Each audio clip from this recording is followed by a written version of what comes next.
പ്രിയമുള്ളവരെ നമസ്കാരം. ഏറെ സന്തോഷകരമായിട്ടുള്ള ഒരു സായാഹ്നമാണ്.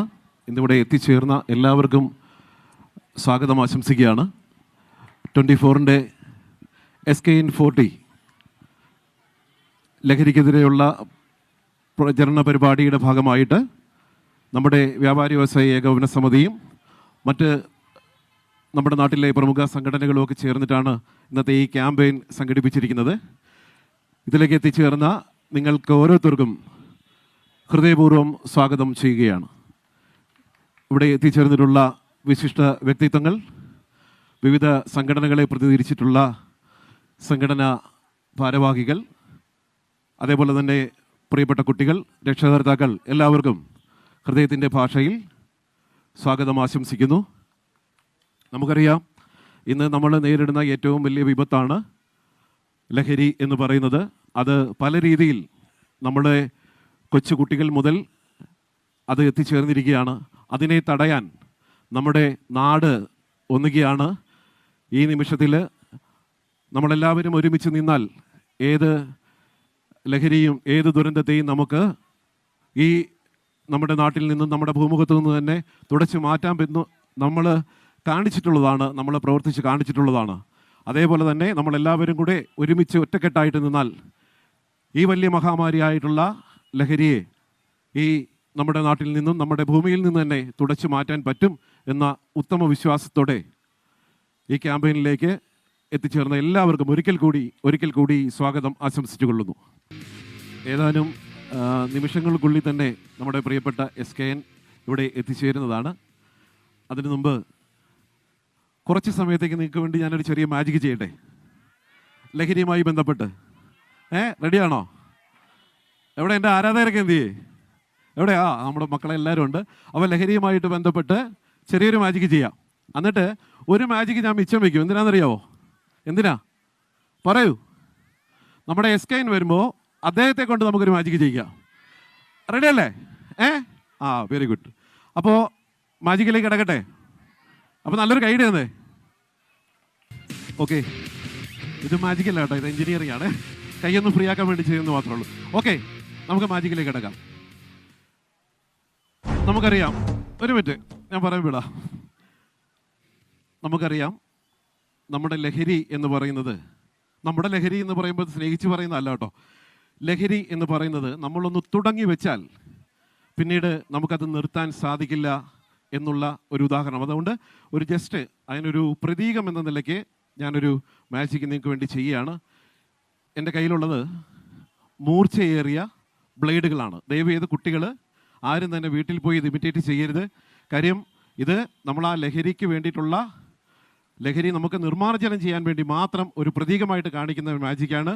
ദയവ് ചെയ്ത് കുട്ടികളാരും വീട്ടിൽ പോയി ഇത് ഇമിറ്റേറ്റ് ചെയ്യരുത്. ഒരിക്കൽ കൂടി പറയുകയാണ്. എൻ്റെ കയ്യിലുള്ളത് മൂർച്ചയേറിയ ബ്ലേഡുകളാണ്.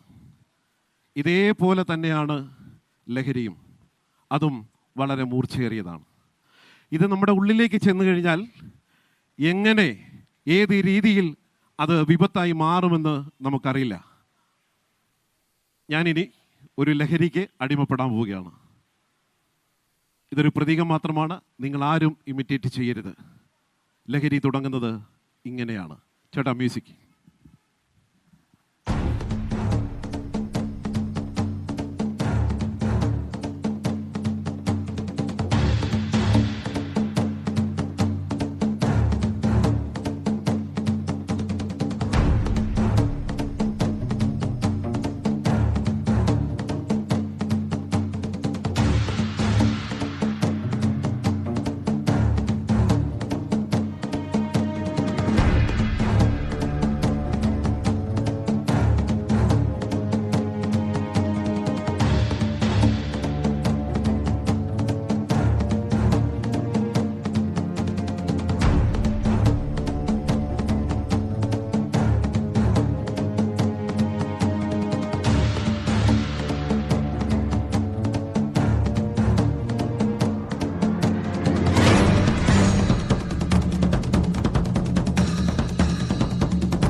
അതെ, ഇതൊന്ന് തുടങ്ങി വെച്ചാൽ ഒരിക്കലും നിർത്താൻ പറ്റില്ല. അതിങ്ങനെ ചെയിൻ ഞാൻ പറഞ്ഞില്ലേ, തീരില്ല. അവൻ നമ്മളെ കാർന്ന് തിന്നുകൊണ്ടേയിരിക്കും. ഇത് തന്നെയാണ് ലഹരി നമ്മുടെ ഉള്ളിൽ ചെന്നാലും സംഭവിക്കുക. Thank you very much.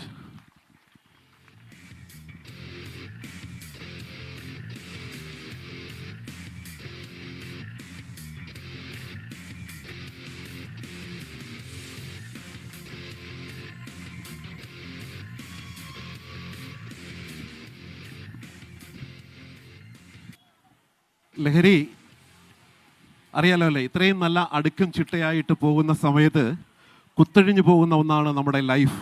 ലഹരിയിൽ നമ്മുടെ ജീവിതം എത്ര അടുക്കും ചിട്ടയായിട്ട് പോയാലും അത് ഇതേപോലെ തകർന്നു പോയിക്കൊണ്ടേയിരിക്കും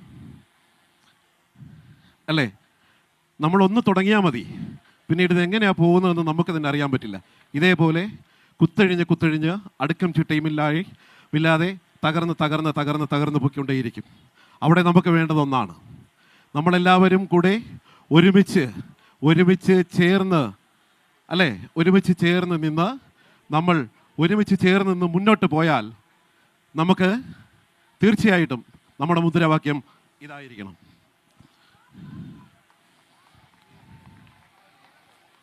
okay, thank you very much.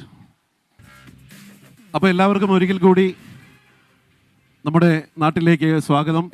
24 ന്യൂസിൻ്റെ ക്രൂവിന് സ്വാഗതം.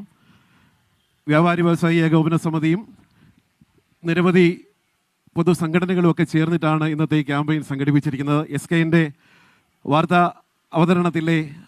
ജീവിതത്തിലെ മാധ്യമപ്രവർത്തനത്തിലെ 40 വർഷങ്ങൾ, അത് ഞങ്ങളും നിങ്ങളുടെ കൂടെ ചേരുകയാണ്. ഇവിടെ എത്തിച്ചേർന്ന 24 ടീമിന് എല്ലാവിധ ആശംസകളും നേരുന്നു.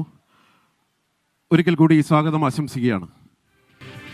പ്രിയമുള്ള വ്യാപാരി സുഹൃത്തുക്കൾ, സഹപ്രവർത്തകർ, മറ്റ് സംഘടനാ ഭാരവാഹികൾ, മറ്റു എല്ലാവിധ നാട്ടുകാർ, എല്ലാവർക്കും നല്ലൊരു സായാഹ്നം നേരുകയാണ്.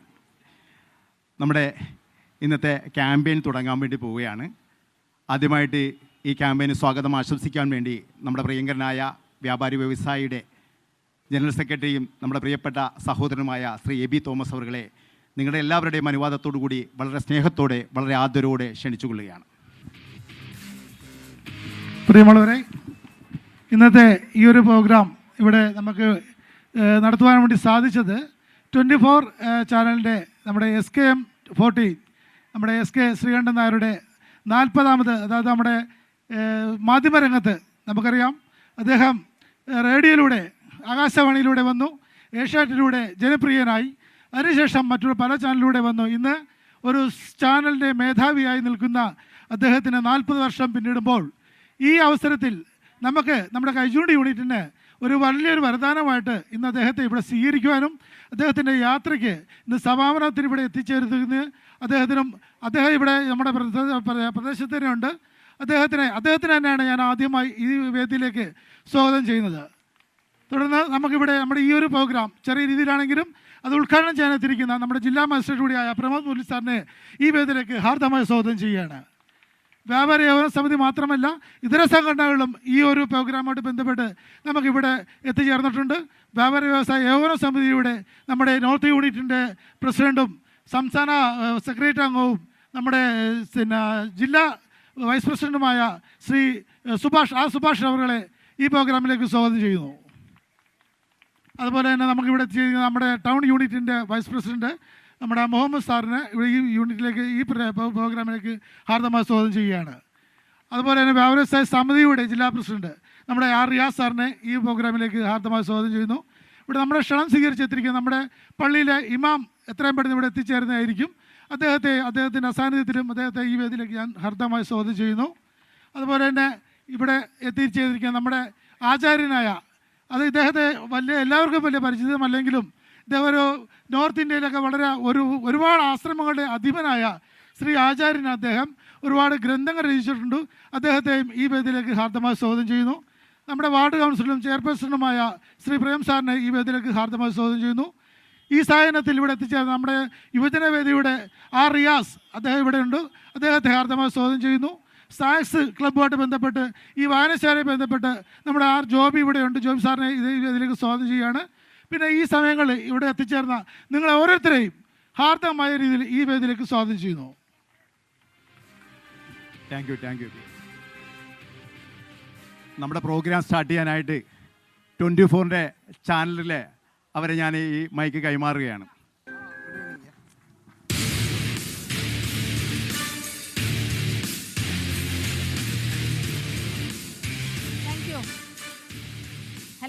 ഹലോ കേൾക്കാമല്ലോ അല്ലേ? എല്ലാവർക്കും നമസ്കാരം. ഒരുപാട് പേര് ഇവിടെ നിൽക്കണമെമ്പോൾ നല്ല സന്തോഷമുണ്ട് കേട്ടോ. അത് വേറൊന്നുകൊണ്ടല്ല, നമ്മളൊരു പ്രധാനപ്പെട്ട ഒരു ലക്ഷ്യത്തോടു കൂടിയാണ് ഇറങ്ങി തിരിച്ചിട്ടുള്ളത്. SKN മാധ്യമരംഗത്ത് 40 വർഷം പിന്നിടുമ്പോൾ SKN at 40 എന്ന് പറഞ്ഞിട്ടാണ് നമ്മൾ ഈ ക്യാമ്പയിൻ. അത് അക്രമം അരുത്, ലഹരി അരുത് എന്നുള്ളതാണ്. അപ്പോൾ ലഹരി പല കാരണങ്ങൾ കൊണ്ടും നമുക്ക് ദോഷമാണെന്ന് നമുക്ക് അറിഞ്ഞിട്ടും നമ്മൾ പലപ്പോഴും അത് ഉപയോഗിക്കാൻ നിർബന്ധിതരായി പോകുന്ന ചില അവസരങ്ങൾ, അതിനെക്കുറിച്ചൊക്കെ കുട്ടികൾ നമ്മളോട് പറയാറുണ്ട്. കുട്ടികൾ മാത്രമല്ല, മുതിർന്നവരും ഒക്കെ തന്നെ. അപ്പോൾ ആ രീതിയിൽ അങ്ങനെ പോകുമ്പോൾ അതിനെ ഒരു തടയിടണം. അതെങ്ങനെ ഇല്ലാതാക്കണം? അതിന് നമുക്ക് സമൂഹത്തിന്, നമ്മൾ ഓരോരുത്തർക്കും ഒരു ഉത്തരവാദിത്വമുണ്ട്. അല്ലെങ്കിൽ നിയമ സംവിധാനങ്ങൾ അതിലേക്ക് ഇടപെടും വരെ നമ്മൾ കാത്തിരിക്കേണ്ടതില്ല. നമുക്ക് അതിൽ ചിലത് ചെയ്യാൻ കഴിയും. അപ്പോൾ ആ ഒരു ഉദ്ദേശം, ആ ലക്ഷ്യത്തോടെയാണ് നമ്മൾ ഈ യാത്ര അങ്ങനെ മുന്നോട്ട് കൊണ്ടുപോകുന്നത്. അപ്പോൾ ഇതിൽ ഇത്രയും പേരെ ഇവിടെ കാണുമ്പോൾ, ഇവിടെ വേദിയിലൊക്കെ ബഹുമാനപ്പെട്ട അതിഥികളൊക്കെ ഇരിക്കുന്നുണ്ട്. എല്ലാവർക്കും സ്നേഹമുണ്ട്. എല്ലാവരെയും കാണുമ്പോൾ വലിയ സന്തോഷമുണ്ട്. നമ്മുടെ 24-ൻ്റെ എക്സിക്യൂട്ടീവ് എഡിറ്റർ KR ഗോപികൃഷ്ണൻ നമുക്കൊപ്പം ഉണ്ട്. അദ്ദേഹം നമ്മുടെ ഈ ക്യാമ്പയിനെ കുറിച്ച് 2 വാക്ക് പറയും. എല്ലാവർക്കും സ്വാഗതം. വളരെ സുന്ദരമായ ഒരു വൈകുന്നേരമാണിത്. ഈ ദിവസം നിങ്ങൾക്കൊപ്പം നിൽക്കുമ്പോൾ ഞങ്ങൾ 7 ദിവസമായി യാത്ര തുടങ്ങിയിട്ട്. തിരുവനന്തപുരത്ത് തലസ്ഥാന നഗരിയിൽ നിന്ന് തുടങ്ങിയതാണ്. SKN മാധ്യമരംഗത്ത് 4 പതിറ്റാണ്ടുകൾ പൂർത്തിയാക്കുമ്പോൾ അതൊരു ആഘോഷമായിട്ടല്ല, നാടിന് ഗുണം ചെയ്യുന്ന ഒരു ആവശ്യവുമായി ജനങ്ങളുടെ ഇടയിലേക്ക് അവരെ സമീപിക്കണം എന്ന ഉദ്ദേശത്തോടു കൂടിയാണ് 24 ഈ ഒരു വലിയ ദൗത്യം ഏറ്റെടുത്തിട്ടുള്ളത്. ഇത് ഒരു ചാനലിൻ്റെ, ഇപ്പോൾ സാധാരണ നിലയിൽ ഈ കാലത്ത് നിങ്ങൾക്കറിയാം, ചാനലും അതേപോലെ തന്നെ മാധ്യമപ്രവർത്തകർ, മാപ്രകൾ എന്ന് പറഞ്ഞ് സമൂഹം മാധ്യമപ്രവർത്തകരെയൊക്കെ അധിക്ഷേപിക്കുകയും ആക്രമിക്കുകയൊക്കെ ചെയ്യുന്നുണ്ട്. കാരണം എന്ത് ചെയ്യുമ്പോഴും അതിനകത്ത് പരസ്യക്കാരുടെ താല്പര്യമുണ്ട്, അത് ചാനലിൻ്റെ താല്പര്യമാണ്, അല്ലെങ്കിൽ അതിന് രാഷ്ട്രീയമുണ്ട് എന്ന് നിരന്തരം സമൂഹം ക്രൂശിക്കുന്നവരുടെ കൂട്ടത്തിലേക്ക് പെട്ടിരിക്കുകയാണ് മാധ്യമപ്രവർത്തകർക്ക്. പക്ഷേ ഇവിടെ ഈ രാഷ്ട്രീയത്തിനപ്പുറത്ത്, ജാതിമത ചിന്തകൾക്കപ്പുറത്ത്, പണക്കാരനെന്നോ പാവപ്പെട്ടവനോ എന്ന വേർതിരിവില്ലാതെ സമൂഹത്തിൽ എല്ലായിടത്തും ഒരുപോലെ നമ്മളെ ബാധിക്കുന്ന ഒരു പ്രധാനപ്പെട്ട പ്രശ്നമായി ലഹരി എന്നത് മാറിക്കഴിഞ്ഞിട്ടുണ്ട്. അത് ഏറ്റവും അധികം ബാധിക്കുന്നത് നമ്മുടെ നാട്ടിലെ, നമ്മുടെ വീടുകളിലെ ചെറിയ കുട്ടികളെയാണ്. അവരറിഞ്ഞുകൊണ്ടല്ല, അറിയാതെ അവർ ലഹരിയുടെ അടിമകളായി മാറുന്ന, അവരുടെ ഭാവി ഇല്ലാതാകുന്ന ഒരു പുതിയ വിപത്ത് നമ്മൾ നേരിട്ടുകൊണ്ടിരിക്കുകയാണ്. അവിടെ മറ്റെല്ലാ തരത്തിലുള്ള നമ്മുടെ ചിന്തകളെ മാറ്റിവെച്ച് ലഹരി മുക്തമാക്കുക നമ്മുടെ നാടിനെ എന്നൊരൊറ്റ ലക്ഷ്യത്തിലേക്ക് നമ്മളെല്ലാവരും ഒരുമിച്ച് നീങ്ങേണ്ടതുണ്ട്. ഒരു ആവശ്യകത നമുക്ക് ബോധ്യപ്പെട്ടിരിക്കുന്നു.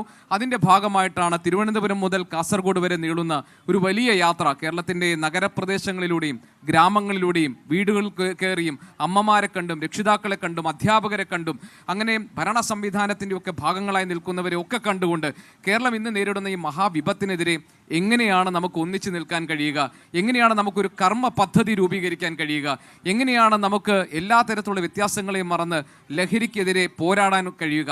അപ്പോൾ അതിന് നമുക്ക് എന്തൊക്കെ വേണം, എന്തൊക്കെ പാഠങ്ങളാണ് നമ്മൾ പഠിക്കേണ്ടത്, എന്തൊക്കെയാണ് നമ്മൾ ചെയ്യേണ്ടത്, എന്തൊക്കെ മാർഗനിർദ്ദേശങ്ങളാണ് നമ്മൾ പാലിക്കേണ്ടത്.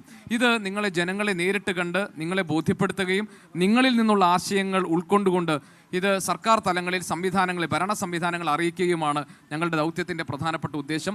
അപ്പോൾ അവിടെ ഞങ്ങൾ കാണുന്നത്, വീടുകളിൽ ചെല്ലുമ്പോൾ അമ്മമാർ വളരെയധികം പ്രയാസപ്പെടുന്ന ഒരു ഘട്ടം. അതായത് നമുക്ക് പലപ്പോഴും അറിയില്ല നമ്മുടെ കുട്ടികൾ ലഹരിയുടെ അടിമയായി മാറിയിട്ടുണ്ടോ. നമ്മുടെ എല്ലാ നിയന്ത്രണത്തിന് പുറത്തേക്ക് കാര്യങ്ങൾ എത്തുമ്പോഴാണ് നമ്മൾ അറിയുന്നത് കുട്ടി ഇങ്ങനെ ഒരു പ്രശ്നത്തിൽ പോയി പെട്ടിട്ടുണ്ടെന്ന്. ഒന്നാമത്തെ കാര്യം, അവരുടെ സുഹൃത്തുക്കളെ കുറിച്ച് നമുക്കറിയില്ല, അവർ ആരോഗ്യമായിട്ടാണ് ഇടപഴകുന്നതെന്നറിയില്ല. വിദ്യാലയങ്ങൾ പഴയതുപോലെ സുരക്ഷിതമായ ഇടങ്ങളല്ല, അധ്യാപകർക്ക് പോലും പിടികിട്ടാത്ത കുട്ടികളായി മാറുന്നു. ഇപ്പം നമ്മൾ ഈ അടുത്ത കാലത്ത് കേരളത്തിൽ നടന്നിട്ടുള്ള അക്രമങ്ങൾ, അതിക്രമങ്ങൾ നിങ്ങൾ ശ്രദ്ധിച്ചാൽ മനസ്സിലാകും. അച്ഛനും അമ്മയും വെട്ടിക്കൊലപ്പെടുത്തുക, സഹോദരങ്ങളെ കൊല്ലുക, അങ്ങനെ കേരളത്തിൽ ഇതുവരെ നമ്മൾ കണ്ടിട്ടില്ലാത്ത, ഇതുവരെ നമ്മൾ പരിചയിച്ചിട്ടില്ലാത്ത, കേട്ടിട്ടില്ലാത്ത തരത്തിലുള്ള കൊടും ക്രൂരകൃത്യങ്ങളാണ് നമ്മുടെ നാട്ടിൽ നടക്കുന്നത്. ഇതിൻ്റെയൊക്കെ കാരണങ്ങൾ അന്വേഷിച്ച് ചെല്ലുമ്പോഴാണ് ലഹരി ഇതിൻ്റെയൊക്കെ പിന്നിൽ പ്രവർത്തിക്കുന്നുണ്ടെന്ന് നമുക്ക് മനസ്സിലാക്കാൻ കഴിയുന്നത്. പണ്ടത്തെ പോലെ എവിടെന്നെങ്കിലും ഒരു 100 ഗ്രാം കഞ്ചാവ് പിടിച്ചു എന്നുള്ള വാർത്തയൊന്നല്ല നമ്മളിപ്പോൾ കേൾക്കുന്നത്. നമ്മൾ കേൾക്കുന്നത് രാസലഹരിയുടെ വരവ് കേരളത്തിലുണ്ടായിരിക്കുന്നു. കുട്ടികൾ ലഹരി ഉപയോഗിക്കുക മാത്രമല്ല, അവർ അതിൻ്റെ കാരിയേഴ്സായി, അവർ അതിൻ്റെ വ്യാപാരത്തിൻ്റെ കണ്ണികളായി മാറിയിരിക്കുന്നു. പലപ്പോഴും നമ്മൾ അറിയില്ല നമ്മുടെ കുട്ടികൾ ആരുമായിട്ടാണ് സമ്പർക്കം പുലർത്തുന്നത്, അവർ ഏതൊക്കെ ചതിക്കുഴികളിലാണ് വീണു പോകാൻ സാധ്യതയുള്ളതെന്ന്. അവിടെ രക്ഷിതാക്കൾക്കാണ് ഏറ്റവും പ്രധാനപ്പെട്ട റോളുള്ളത്.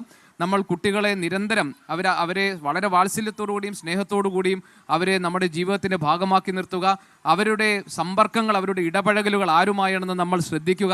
സ്കൂളുകളിൽ അവർക്ക് എന്തെങ്കിലും തരത്തിലുള്ള പ്രശ്നങ്ങൾ നേരിടുന്നുണ്ടോ എന്ന് നമ്മൾ അധ്യാപകരുമായി സംസാരിക്കുക. അവരുടെ പെരുമാറ്റത്തിൽ എന്തെങ്കിലും മാറ്റങ്ങൾ ചെറുതായി പോലും കണ്ടിട്ടുണ്ടെങ്കിൽ അത് എന്താണെന്ന് കണ്ടെത്തി അവരോട് ഉള്ളു തുറന്ന് സംസാരിക്കാൻ അവരെ പ്രേരിപ്പിക്കുക. ഇങ്ങനെ രക്ഷിതാക്കൾക്ക് ചെയ്യാൻ പറ്റുന്ന ഒരുപാട് കാര്യങ്ങളുണ്ട്, അധ്യാപകർക്ക് ചെയ്യാൻ പറ്റുന്ന ഒരുപാട് കാര്യങ്ങളുണ്ട്, ഇവിടുത്തെ ഭരണ സംവിധാനങ്ങൾക്ക് ചെയ്യാൻ പറ്റുന്ന ഒരുപാട് കാര്യങ്ങളുണ്ട്.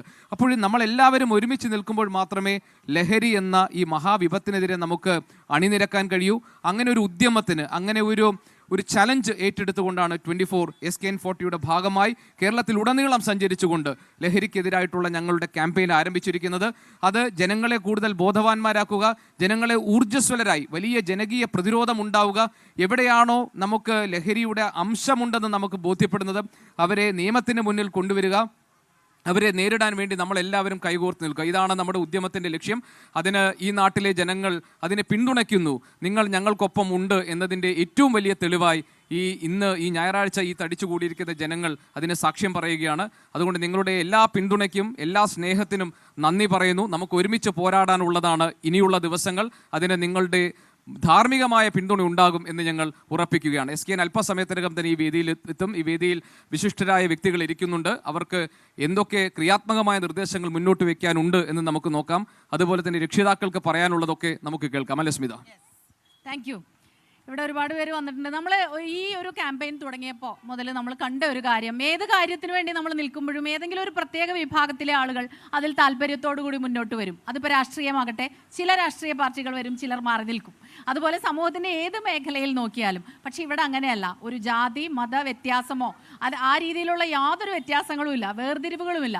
പുരുഷൻ സ്ത്രീ എന്ന വ്യത്യാസമില്ല, കുട്ടികൾ വയസ്സായവർ, അങ്ങനെ ഒരു വ്യത്യാസമില്ല. അതെല്ലാവരും ഒരുമിച്ച് നിൽക്കുന്നുണ്ട്. അതിൻ്റെ ഒരു പ്രധാനപ്പെട്ട കാരണം നമ്മൾ നേരത്തെ പറഞ്ഞതുപോലെ ഈ മയക്കുമരുന്ന് വല്ലാത്തൊരു മഹാവ്യാധി പോലെ പടർന്നുകൊണ്ടിരിക്കുന്നു എന്നുള്ളതാണ്. ഇതിൽ നിന്ന് മാറി നിൽക്കേണ്ടത് അത്യാവശ്യമാണ് എന്നുള്ളൊരു ചിന്ത, ഒരു ജാഗ്രത, ആ ഒരു അലാം നമ്മുടെ തലയ്ക്കുള്ളിൽ മുഴങ്ങി തുടങ്ങിയിട്ടുണ്ട്. അതിൽ സംശയമൊന്നുമില്ല.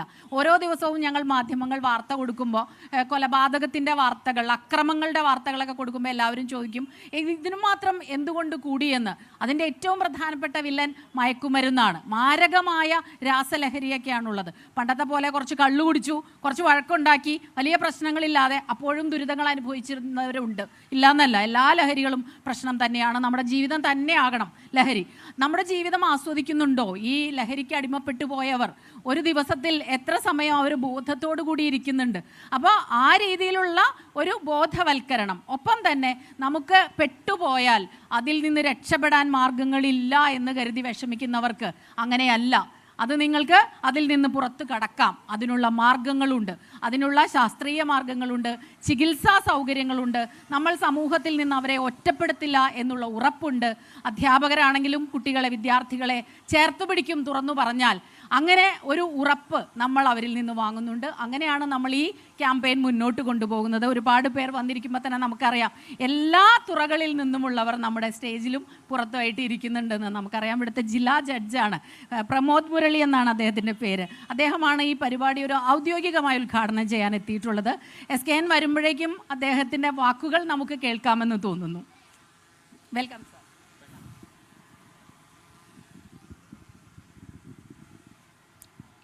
എല്ലാ പ്രിയപ്പെട്ടവർക്കും നമസ്കാരം. ഇന്നത്തെ ഈ പ്രത്യേക സാഹചര്യത്തിൽ തീർച്ചയായും ഇപ്രകാരം ഒരു പ്രോഗ്രാം വളരെയേറെ പ്രാധാന്യം അർഹിക്കുന്ന ഒന്ന് തന്നെയാണ്. ഇങ്ങനെ ഒരു ക്യാമ്പയിന് നേതൃത്വം നൽകുന്ന 24 ന്യൂസ് ചാനലിനും അതുപോലെ തന്നെ അതിൻ്റെ തലവനായിട്ട് പ്രവർത്തിക്കുന്ന ശ്രീ SKNനും ഞാൻ ആദ്യമേ തന്നെ പ്രത്യേകമായിട്ടുള്ള അഭിനന്ദനം അറിയിക്കുകയാണ്.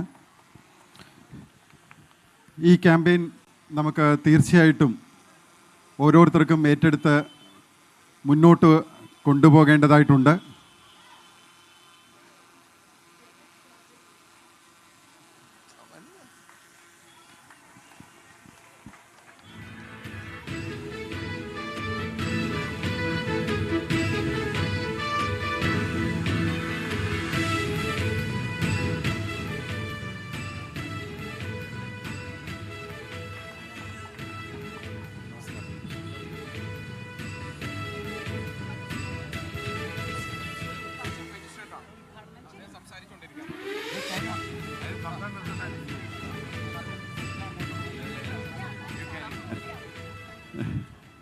അപ്പോൾ എന്നാൽ എനിക്ക് തോന്നുന്നു നമുക്ക് ഇതിന് ശേഷം സംസാരം തുടരാമെന്ന് തോന്നുന്നു. അല്ല, ഓക്കെ, താങ്ക് യു. അപ്പോൾ പറഞ്ഞു വന്നത്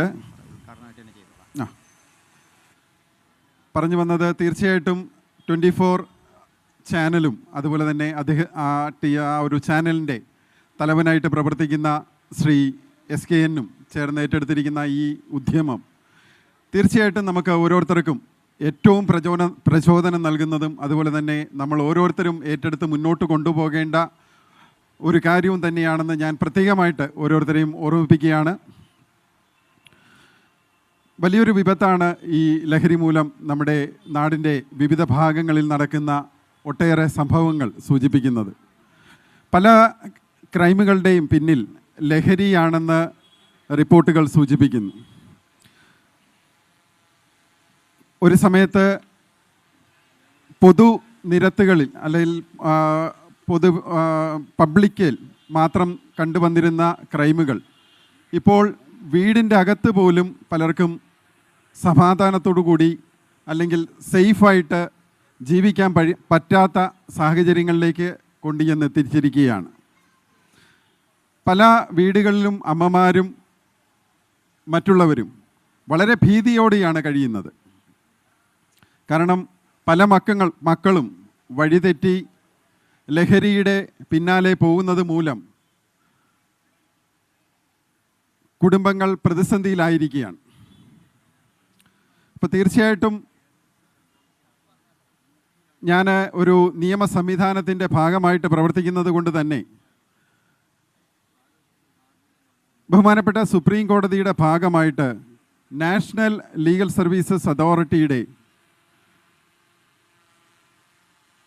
ഒരു വിഭാഗം, അതായത് ഒരു സ്കീം ഈ ഡ്രഗ്സുമായിട്ട് ബന്ധപ്പെട്ട് 2015 മുതൽ ഈ ഡ്രഗ്സിൽ അകപ്പെട്ടവരെ അവരെ അവയർനെസ് നൽകി പുതിയ ഒരു ജീവിതം കൊടുക്കുന്നതിനും അതുപോലെ തന്നെ ഈ ലഹരി തുടച്ചു നീക്കുന്നതിനും ഭാഗമായിട്ട് 2015 മുതൽ തന്നെ ഒരു സ്കീം നിലവിലുണ്ട്.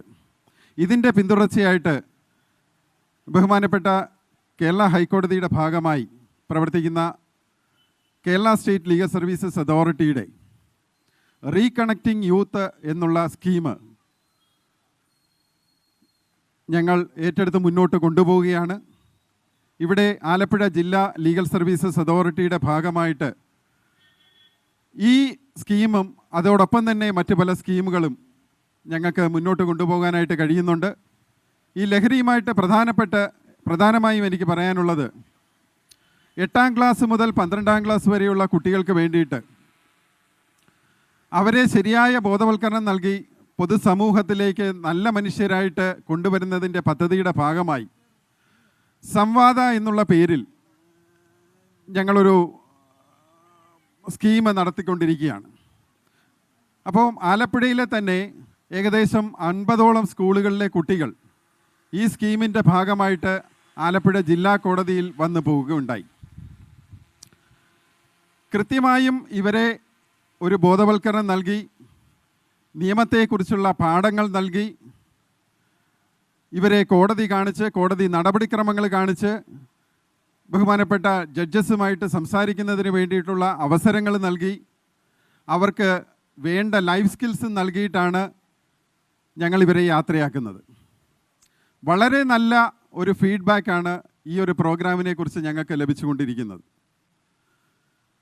ഇപ്പോൾ നമുക്കറിയാം ഇന്നത്തെ കുട്ടികൾക്കിടയിലാണ് തീർച്ചയായിട്ടും ലഹരി കണ്ടുവരുമാനം വർദ്ധിച്ചു വരുന്നതായിട്ട് കാണുന്നത്.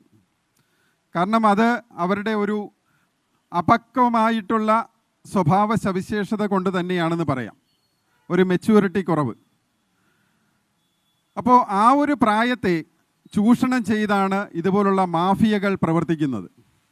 നേരത്തെ ഇവിടെ 24ൻ്റെ ക്രൂ മെമ്പേഴ്സ് സൂചിപ്പിച്ചതുപോലെ പല ചതിക്കുഴികളിലേക്കും ഇവരെ കൊണ്ടുചെന്ന് എത്തിക്കുകയാണ്.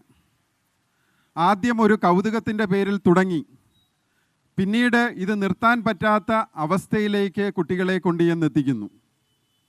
ആദ്യം ഇത് സൗജന്യമായിട്ട് അവരുടെ കയ്യിലേക്ക് കിട്ടുകയാണെങ്കിൽ പിന്നീട് 2-3 തവണ ഉപയോഗിച്ച് കഴിയുമ്പോൾ ഇവരുടെ കയ്യിലേക്ക് സൗജന്യമായിട്ട് കൊടുത്തവർ വിലയ്ക്ക് വാങ്ങണം, ഇനി നിങ്ങൾക്കിത് ഉപയോഗിക്കേണ്ടതെങ്കിൽ ഉപയോഗിക്കണം എന്ന് പറഞ്ഞാൽ പിന്നീട് അവർ പണം കണ്ടെത്താനായിട്ട് ബുദ്ധിമുട്ടുകയാണ്.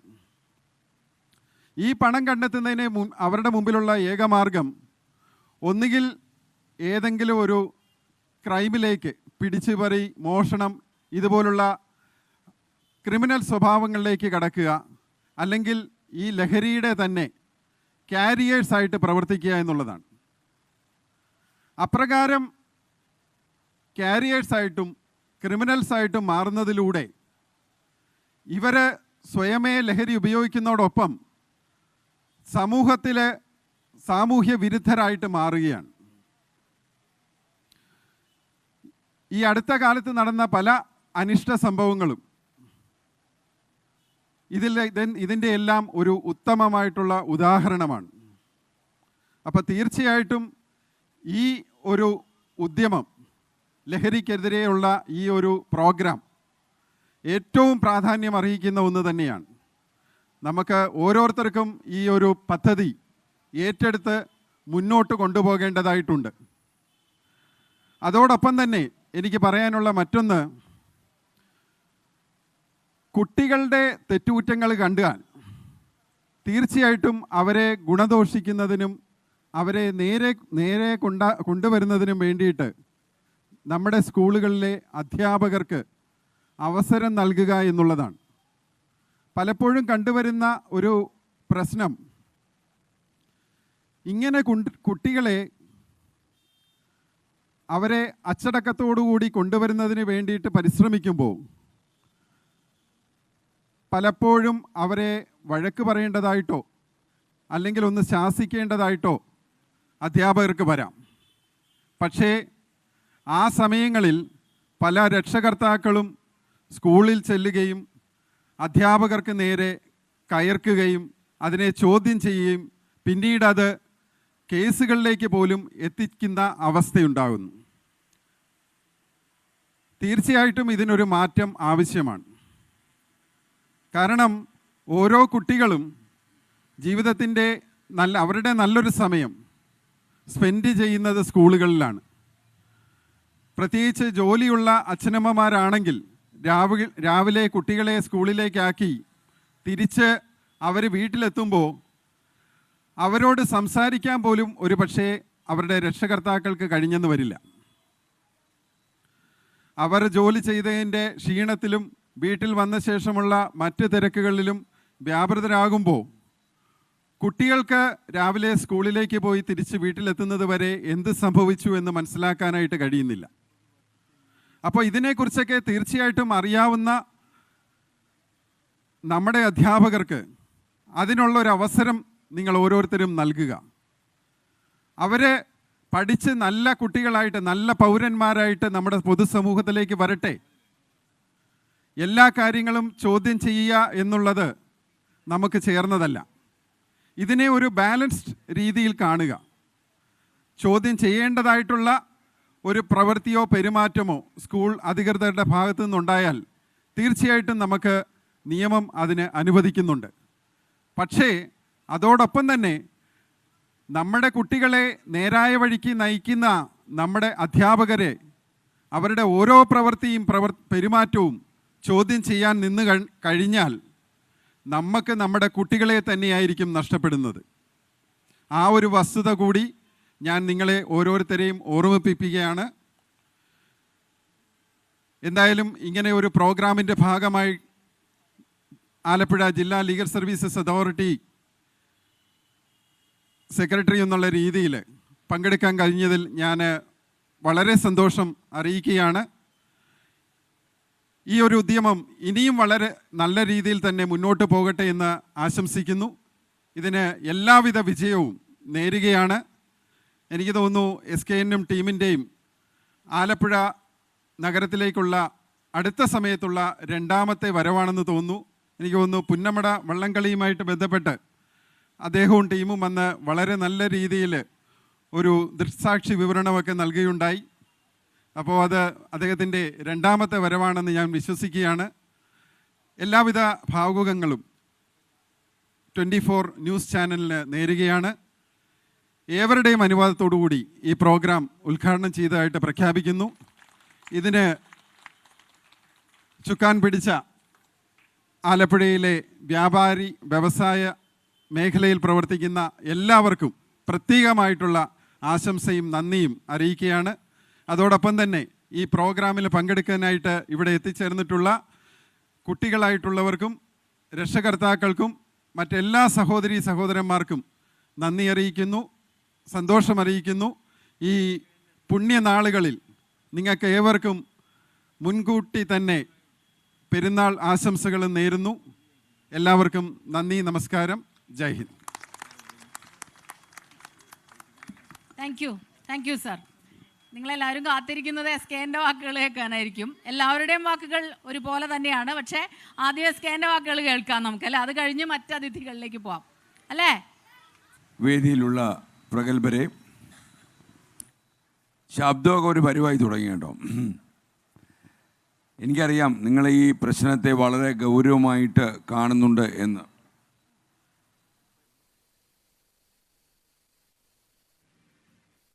Okay okay okay okay okay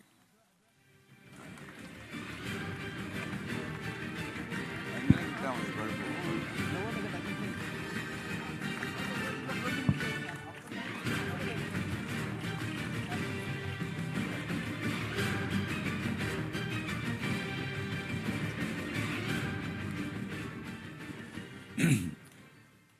നമ്മളിപ്പോൾ ഇത് 7ാം ദിവസമാണ് ഈ ആലപ്പുഴയിൽ എത്തിയിരിക്കുന്നത്.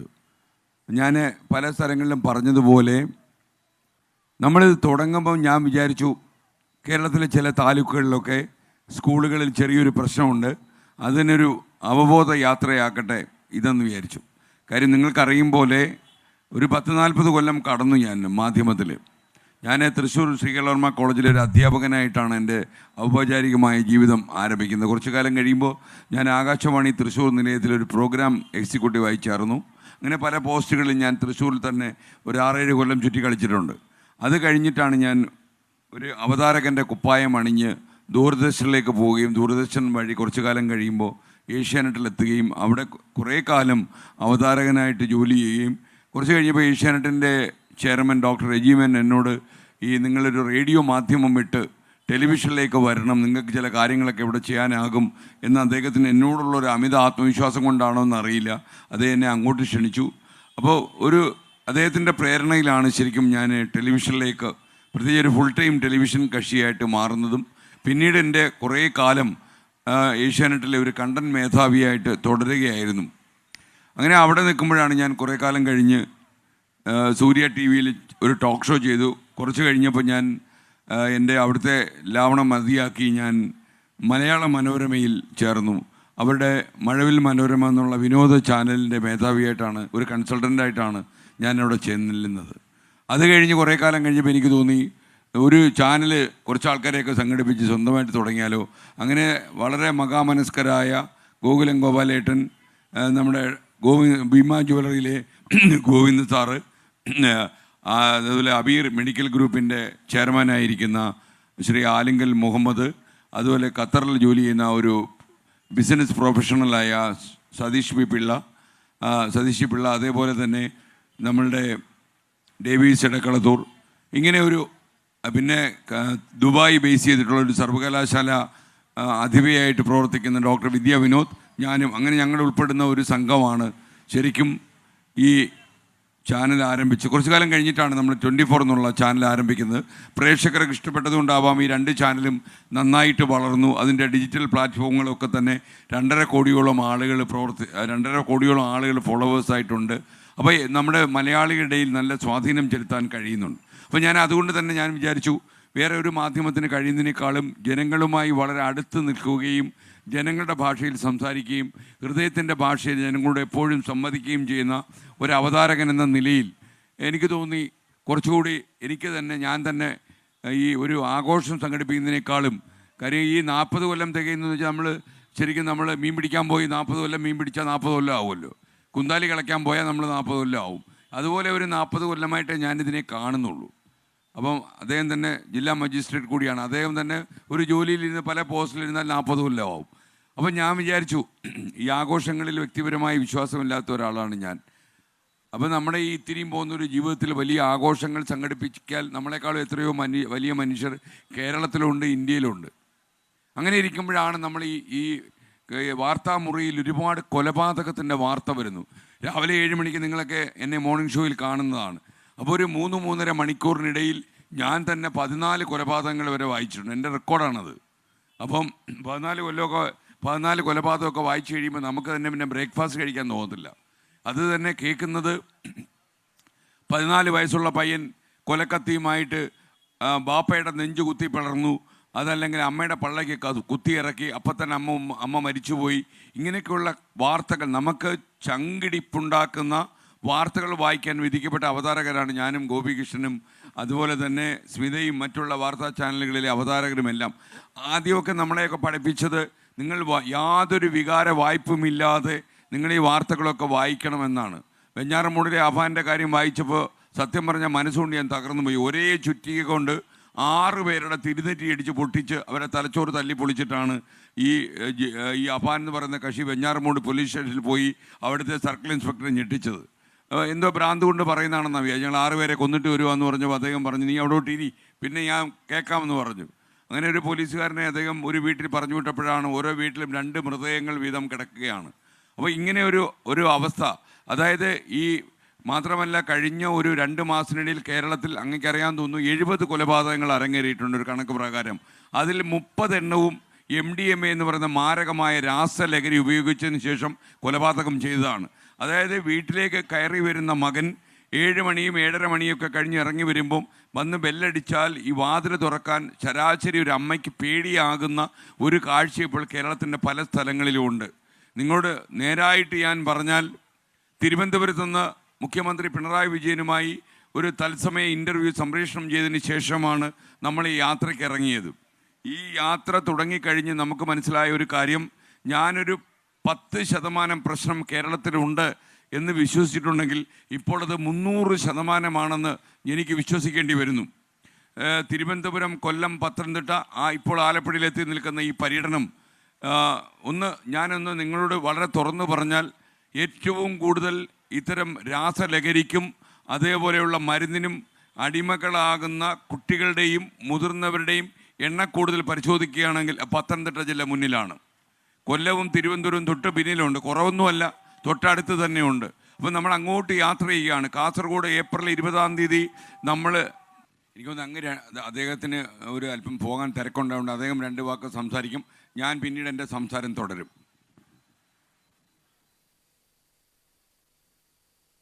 നമുക്കെല്ലാം അറിയാവുന്നതുപോലെ ബഹുമാനപ്പെട്ട സാറിൻ്റെ സംസാരത്തിനിടയിൽ തടസ്സപ്പെട്ടതിൽ ഞാൻ ഖേദം പ്രകടിപ്പിക്കുകയാണ്. ഈ വൈകിയ വേളയിലാണെങ്കിലും ഞങ്ങളുടെ നാട്ടിലേക്ക് ഇതുമായി ബന്ധപ്പെട്ടുകൊണ്ട് ഒരു ബോധവൽക്കരണത്തിൻ്റെ ഭാഗമായി കടന്നു വന്ന ബഹുമാനപ്പെട്ട സാറിന് ദൈവം ആയുരാരോഗ്യം നൽകട്ടെ എന്ന് പ്രത്യേകമായി പ്രാർത്ഥിക്കുകയാണ്. ഇപ്പോൾ കേരളത്തിൻ്റെ നാടിനെക്കുറിച്ച് നമ്മൾ സാധാരണ പറയാറുള്ളത് ദൈവത്തിൻ്റെ സ്വന്തം നാട് എന്നാണല്ലോ, ഗോഡ്സ് ഓൺ കൺട്രി. എന്നാൽ ദൈവത്തിൻ്റെ സ്വന്തം നാട് ഇന്ന് ലഹരിയുടെ നാടായി മാറിക്കൊണ്ടിരിക്കുകയാണ്. ഇതിനൊരൊറ്റ പരിഹാരമേ ഉള്ളൂ, നല്ല അടി കൊടുക്കുക. ഈ ലഹരി അവസാനിക്കണമെങ്കിൽ പ്രത്യേകിച്ച് ബോധവൽക്കരണം കൊണ്ടൊന്നും യാതൊരു രക്ഷയുമില്ല. ഇപ്പോൾ ഞങ്ങളുടെയൊക്കെ മുസ്ലിം പള്ളികൾ ഒരു തീരുമാനം എടുത്തിട്ടുണ്ട്, ലഹരി ഉപയോഗിക്കുന്ന ആളുകൾക്ക് പെണ്ണ് കെട്ടിച്ചു കൊടുക്കൂല, അതാണ് തീരുമാനം. അപ്പോൾ ആ തീരുമാനം പാസ്സായപ്പോൾ ആ തീരുമാനത്തിൻ്റെ അടിയിൽ ഒരാൾ കമൻ്റ് എഴുതിയിരിക്കുകയാണ്, വിവാഹം വേണ്ട എന്ന് തീരുമാനിക്കുന്ന യുവാക്കൾ നിങ്ങൾ എങ്ങനെ നന്നാക്കും? പെണ്ണ് കെട്ടണമെങ്കിൽ ലഹരി മാറ്റണം, അപ്പോൾ പെണ്ണ് കെട്ടണ്ട, കെട്ടാതെയും സുഖമായിട്ട് ജീവിക്കാം എന്ന് വിചാരിക്കുന്ന ആളുകളെ എങ്ങനെയാണ് ഇതിൽ നിന്ന് പിന്തിരിപ്പിക്കുക? അപ്പോൾ പ്രത്യേകിച്ച് ഒരു ബോധവൽക്കരണം കൊണ്ടൊന്നും ഞാനും നിങ്ങളും നന്നാവുകയില്ല, അത് ഉറപ്പാൻ. നല്ല അടി കൊടുക്കുക. ആർക്കിട്ട് കൊടുക്കണം അടി? ഒന്ന്, ഇതെല്ലാം യഥേഷ്ടം നിർലോഭം ഉപയോഗിക്കാനുള്ള സൗകര്യങ്ങൾ തുറന്നു വച്ചിരിക്കുന്ന ഭരണാധികാരികൾക്കുണ്ട്. ആദ്യം അവർക്കിട്ടാണ് കൊടുക്കേണ്ടത്. അവരാണല്ലോ ഇതൊക്കെ സുലഭമാക്കുന്നത്. ഇനി ആ യാത്ര ചെയ്തപ്പോൾ തന്നെ എൻ്റെ വാഹനത്തിൻ്റെ മുമ്പിൽ ഒരാൾ വട്ടം ചാടി. അപ്പോൾ ഞാൻ ഡ്രൈവറോട് ചോദിച്ചത് എന്താ വട്ടം ചാടുന്നത്? അപ്പോൾ അദ്ദേഹം പറഞ്ഞു, ഉസ്താദെ തൊട്ടപ്പുറത്തൊരു ബീവറേജ് ഉണ്ട്, അത് ആരുടെയാ? സർക്കാരിൻ്റെയാ. അപ്പോൾ അവിടെ സാധനം മേടിക്കാൻ വേണ്ടിയാണ് ജീവൻ പോലും വകവയ്ക്കാതെ ഈ മനുഷ്യൻ വട്ടം ചാടി. അപ്പോൾ ആദ്യം ഇതൊക്കെ തുറന്നു വെച്ചിരിക്കുന്ന ആളുകൾക്കിട്ട് നല്ല അടി ഒന്ന്. രണ്ടാമത്തേത് മാതാപിതാക്കൾക്കാണ്, അതായത് നമുക്കിട്ട് തന്നെ. എൻ്റെ മക്കൾ അങ്ങനെയൊന്നും ചെയ്യൂല, എൻ്റെ മക്കൾ നിങ്ങൾ ഉദ്ദേശിക്കുന്നത് പോലെയല്ല എന്നൊക്കെ പറഞ്ഞുകൊണ്ട് മക്കളുടെ എന്ത് പ്രശ്നം വന്നാലും അതിനെയൊക്കെ നിസ്സാരവൽക്കരിക്കുന്ന മാതാപിതാക്കളായ നാം ഭാവിയിൽ ഇതിന് വലിയ വില കൊടുക്കേണ്ടി വരും എന്ന തിരിച്ചറിവ് നമുക്കിനിയും ഉണ്ടായിട്ടില്ലെങ്കിൽ കേരളം ഇപ്പോൾ പറഞ്ഞതുപോലെ 10% എന്ന് വിചാരിച്ചാണ് വന്നത്, പക്ഷെ 300% വരെ എത്തിയിരിക്കുന്നു. ഇനി അതിൻ്റെയും മുകളിലേക്ക് കയറി അവസാനം കേരളം യാഥാർത്ഥ്യമായി പിശാചിൻ്റെ നാടായി മാറും എന്ന കാര്യത്തിൽ സംശയമില്ല. വൈകിയ വേളയിലാണെങ്കിലും ഈ മഹത്തായ ഉദ്യമവുമായി ബന്ധപ്പെട്ടുകൊണ്ട് മുന്നിട്ടിറങ്ങിയ സാറിനും ഇതിൻ്റെ പിന്നിലെ പ്രവർത്തകർക്കുമെല്ലാം എല്ലാവിധത്തിലുള്ള ആശംസകളും അർപ്പിക്കുന്നു. ഇത് വിജയത്തിലേക്ക് എത്തട്ടെ, നല്ല കേരളമായി നമ്മുടെ രാജ്യം നിലനിൽക്കട്ടെ എന്ന് ആത്മാർത്ഥമായി പ്രാർത്ഥിച്ചുകൊണ്ട് ഞാൻ നിർത്തുന്നു. ഇവിടെ 2 വാക്ക് പറയാൻ അവസരം നൽകി ഇതിൻ്റെ ആളുകൾക്ക് എല്ലാവിധത്തിലുള്ള നന്ദിയും അർപ്പിക്കുന്നു. ജയ് ഹിന്ദ്. നിങ്ങൾക്കറിയും പോലെ കേരളം എന്ന് പറയുന്ന ഈ നാടിന് ഒരുപാട് ഗുണങ്ങളുണ്ടായിരുന്നു. നമ്മളെങ്ങനെയാണ് ചരിത്രത്തെ രണ്ടായി തിരിക്കുന്നത്? നിങ്ങൾക്കറിയാം, കോവിഡിന് മുൻപും പിൻപും എന്ന് തിരിക്കാനാണ് ഏറ്റവും എളുപ്പം. ഈ കോവിഡിൻ്റെ 20 മാസക്കാലം നമ്മൾ ഒരുപാട് പുതിയ പാഠങ്ങൾ അഭ്യസിച്ചു. അയൽവാസിയെ സ്നേഹിക്കാൻ പഠിച്ചു, അയൽവാസി ആരാണെന്ന് നമ്മൾ അന്വേഷിക്കാൻ പഠിച്ചു. നമുക്ക് ഒരു പണം ഉണ്ടായതുകൊണ്ട് കാര്യമില്ല എന്ന് മനസ്സിലായി. ആശുപത്രിയിൽ നിരന്തരമായി മരുന്ന് വാങ്ങാൻ പോകേണ്ട അവസ്ഥയില്ലെന്ന് മനസ്സിലായി. നമുക്ക് ചെറിയ ചെറിയ അസുഖങ്ങൾ വരാതെയായി. നമുക്ക് അങ്ങനെയൊക്കെ ഒരുപാട് ഗുണങ്ങളുണ്ടായി. എന്നാൽ കോവിഡ് കഴിയുന്നു, നമ്മുടെ ടെൻഷൻ മാറി, നമ്മൾ വീണ്ടും വാതിലുകളെല്ലാം കുട്ടിയടച്ചു, അയൽവാസിയെക്കുറിച്ച് നമ്മൾ അന്വേഷിക്കാറേയില്ല. ഞാനൊരു കാര്യം ഉറപ്പിച്ചു പറയാം, കേരളത്തിലേക്ക് ഈ ലഹരി മരുന്ന് എത്തിക്കുന്നതിൽ നമ്മുടെ മലയാളി സ്നേഹിതന്മാർക്ക് നല്ല റോളുണ്ട്. ബംഗളൂരു പോലെയുള്ള നഗരത്തിൽ പോയി വലിയ വലിയ ഇൻ്റർനാഷണൽ ഏജൻറ്റന്മാരിൽ നിന്ന് ഈ ലഹരി ഫ്ലൈറ്റ് വഴിയും ട്രെയിൻ വഴിയും അല്ലാതെ കൊറിയർ വഴിയുമൊക്കെ എത്തിച്ചു തരുന്നത് ഇവർ തന്നെയാണ്. നമുക്ക് ഏറ്റവും സങ്കടപ്പെടുത്തുന്ന കാര്യം എന്താണെന്ന് ചോദിച്ചു കഴിഞ്ഞാൽ, ഞാൻ കാട്ടാക്കടയ്ക്ക് അടുത്തൊരു സ്ഥലത്ത്, ഈ കാട്ടാക്കട എന്ന് പറഞ്ഞാൽ തിരുവനന്തപുരം ജില്ലയിലാണ്, ആ സ്ഥലത്ത് ചെല്ലുമ്പോൾ അവിടുത്തെ ഒരു പഞ്ചായത്ത് പ്രസിഡന്റ് എന്നോട് പറഞ്ഞു, ഇവിടുത്തെ പള്ളിക്കൂടത്തിൻ്റെ വരാന്തയിലേക്ക് ചില അപരിചിതരായ ആളുകൾ കൂളെന്ന് പറയുന്നൊരു മിഠായിയുമായി വരാറുണ്ട്. ഈ കൂളെന്ന് പറയുന്ന മിഠായി അത് കേട്ടിട്ട് ഞാൻ പത്തനംതിട്ടയിലെത്തിയപ്പം അവിടുത്തെ ഒരു പള്ളിക്കൂടത്തിൻ്റെ വരാന്തയിലും കൂടുകാരൻ നിൽപ്പുണ്ട്. കാരണം നിങ്ങൾ ആലോചിച്ച് നോക്കണം, എത്ര അപകടമാണ്. ഈ കൂളെന്ന് പറയുന്ന മിഠായിക്കകത്ത് ലേശം ലഹരി കലർത്തും, എന്നിട്ട് അതിൻ്റെ ഡോസ് ഇങ്ങനെ കൂട്ടിക്കൊണ്ട് വരും. അവസാനം ഇത് കുട്ടികൾക്കൊരു അഡിക്ഷൻ ഉണ്ടാക്കും. വഴി നിൽക്കുന്ന ഒരു അപരിചിതൻ ഒരു സ്കൂളിൽ പോകുന്ന മകളോട് പറയുന്നു, മോക്ക് ഞാനൊരു മിഠായി തരട്ടെ എന്ന് ചോദിക്കുമ്പോൾ സ്വാഭാവികമായിട്ടും മോള് 2 ദിവസം ആകുമ്പോൾ ഈ മിഠായി വാങ്ങിച്ച് കഴിക്കും. നമ്മൾ വീട്ടിലുള്ളവർ അറിയില്ല.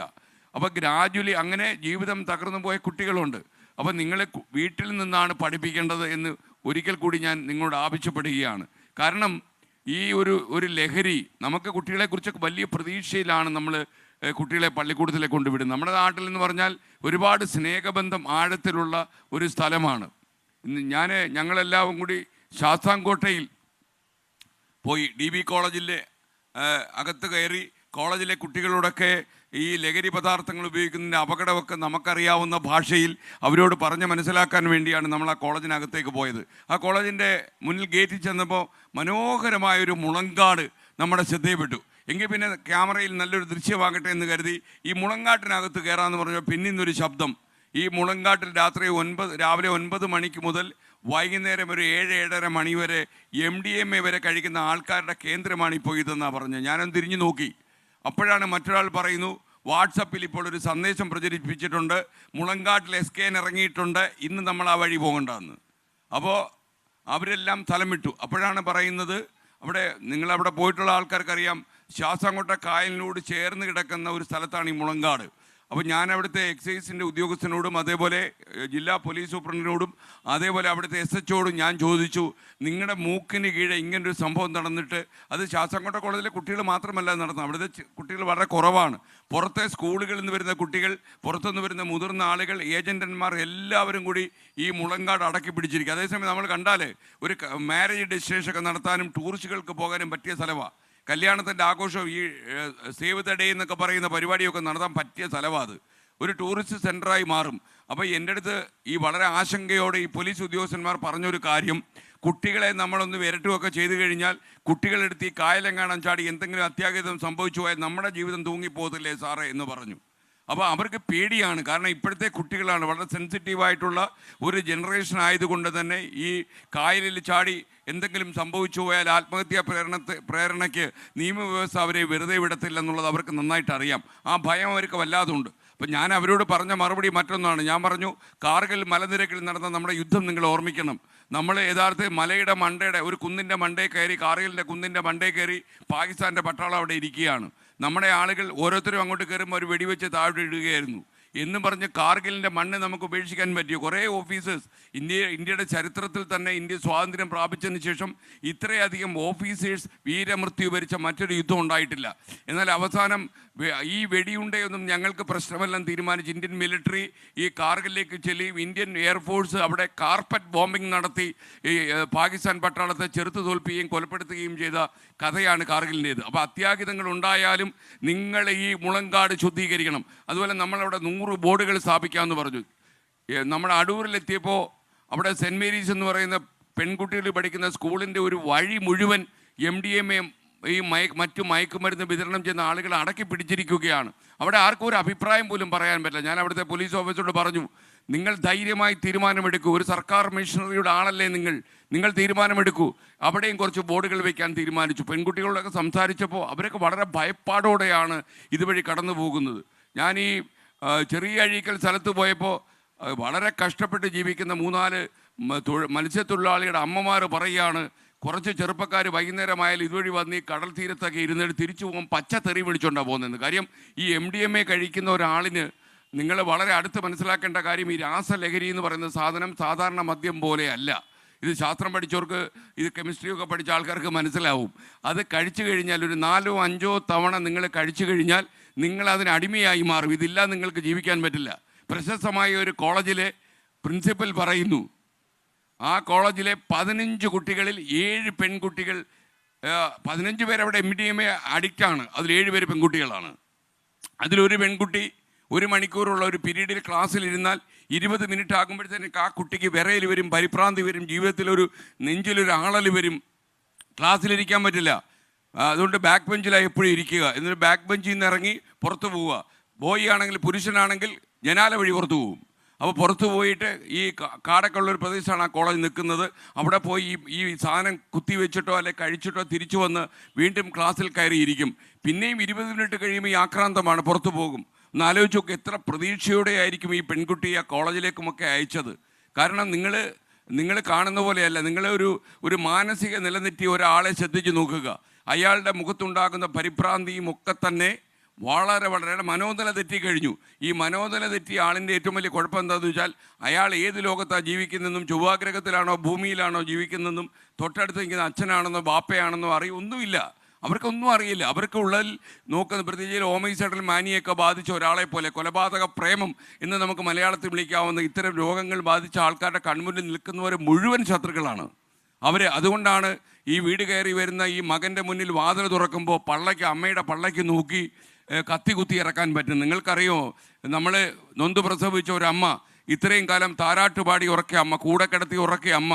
ഞാനൊരിക്കൽ ഒരു സ്ഥലത്ത് ചെന്നപ്പോൾ ഒരു കുട്ടി മരിച്ചു പോയൊരു കേസ് ഒരു ഉമ്മ എന്നോട് പറഞ്ഞപ്പോൾ അമ്മ പറയുമായിരുന്നു, ഈ കുട്ടി ഉറങ്ങാൻ കിടക്കുമ്പോൾ അവൻ കാലെടുത്ത് എൻ്റെ ദേഹത്ത് വെച്ചിട്ടാണ് ഉറങ്ങുന്നത്. ഇനി എൻ്റെ ദേഹത്ത് കാല് വയ്ക്കാൻ ആരാ ഉണ്ടാവുക എന്നാ ചോദിച്ച ഉമ്മയുടെ വാക്യം എൻ്റെ മനസ്സിൽ തീക്കൊള്ളി കൊണ്ട് ഞാൻ എഴുതി സൂക്ഷിക്കുകയാണ്. അപ്പോൾ ഇങ്ങനെ കുട്ടികൾ യഥാർത്ഥത്തിൽ നമ്മുടെ പ്രതീക്ഷ അർപ്പിച്ച് വളരുന്ന ഈ കുട്ടികൾ കൊലക്കത്തിയുമായി കയറി വരുമ്പോൾ അവന് നെഞ്ചത്ത് കത്തി കുത്തി ഇറക്കുമ്പോൾ ഇത് ഉമ്മയുടെ നെഞ്ചത്തോട്ടാണ് കയറുന്നതെന്ന് അവൻ ഒരിക്കലും അറിയുന്നില്ല.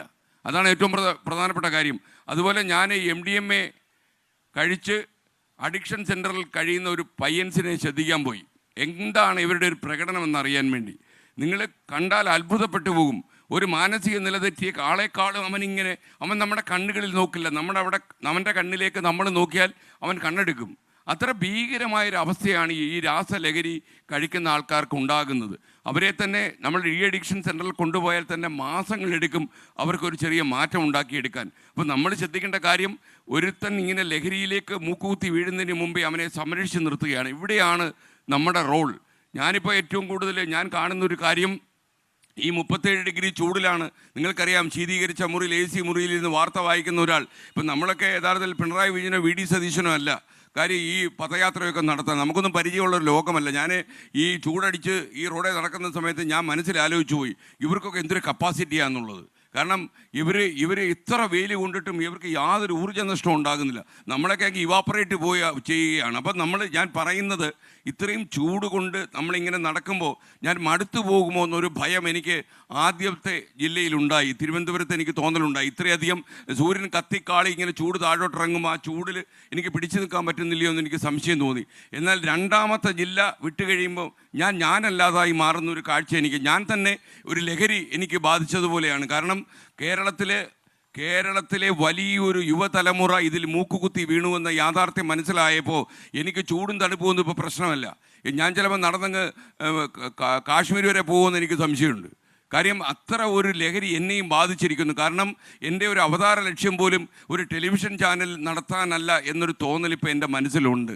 കാരണം ഇവരെ മോചിപ്പിച്ചെടുക്കണം. അപ്പോൾ ഇവിടെ 2-3 കാര്യങ്ങളുണ്ട്. നിങ്ങൾക്കറിയാം, രാത്രിയിലൊക്കെ വന്നു കയറുന്ന കുട്ടികൾ എവിടെ പോയി നമ്മൾ അന്വേഷിക്കണം. വളരെ സെൻസിറ്റീവായ ഒരു ജനറേഷനാണ് ഇപ്പോഴുള്ളത്. നമുക്ക് കുട്ടികളെ ശാസിച്ചാൽ അവരെന്ത് ചെയ്യുമെന്ന് അറിയാൻ പറ്റില്ല. ഈ ശാസ്താംകോട്ട കായൽ എടുത്ത് ചാടുമെന്ന SI ഭയന്നില്ലേ? അതൊക്കെ യാഥാർത്ഥ്യമാണ്. വീട് വിട്ടു പോകുന്ന എത്ര കുട്ടികളുണ്ട്. ഞാൻ വീട് വിട്ടുപോയ ഒരു കുട്ടിയോട് ഒരിക്കൽ ഒരു അഭിമുഖത്തിൽ ചോദിച്ചു, മോൾ എന്തിനാണ് വീട് വിട്ടിറങ്ങിയതെന്ന് ചോദിച്ചു രാത്രി. അപ്പം മോള് പറഞ്ഞെന്തോന്നറിയാമോ?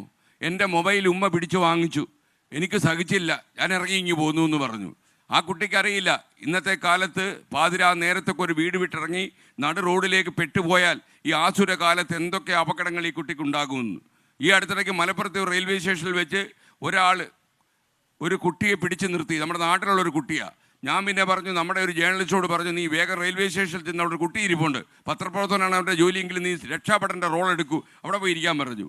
അപ്പോൾ പലപ്പോഴും നമ്മൾ ചെയ്യുന്ന ജോലി ഈ പത്രപ്രവർത്തകൻ്റേത് അല്ലിപ്പോൾ. എന്തുകൊണ്ടാണെന്ന് വെച്ചാൽ നമുക്ക് ചുറ്റും കാണുന്ന കാര്യങ്ങളാണ്.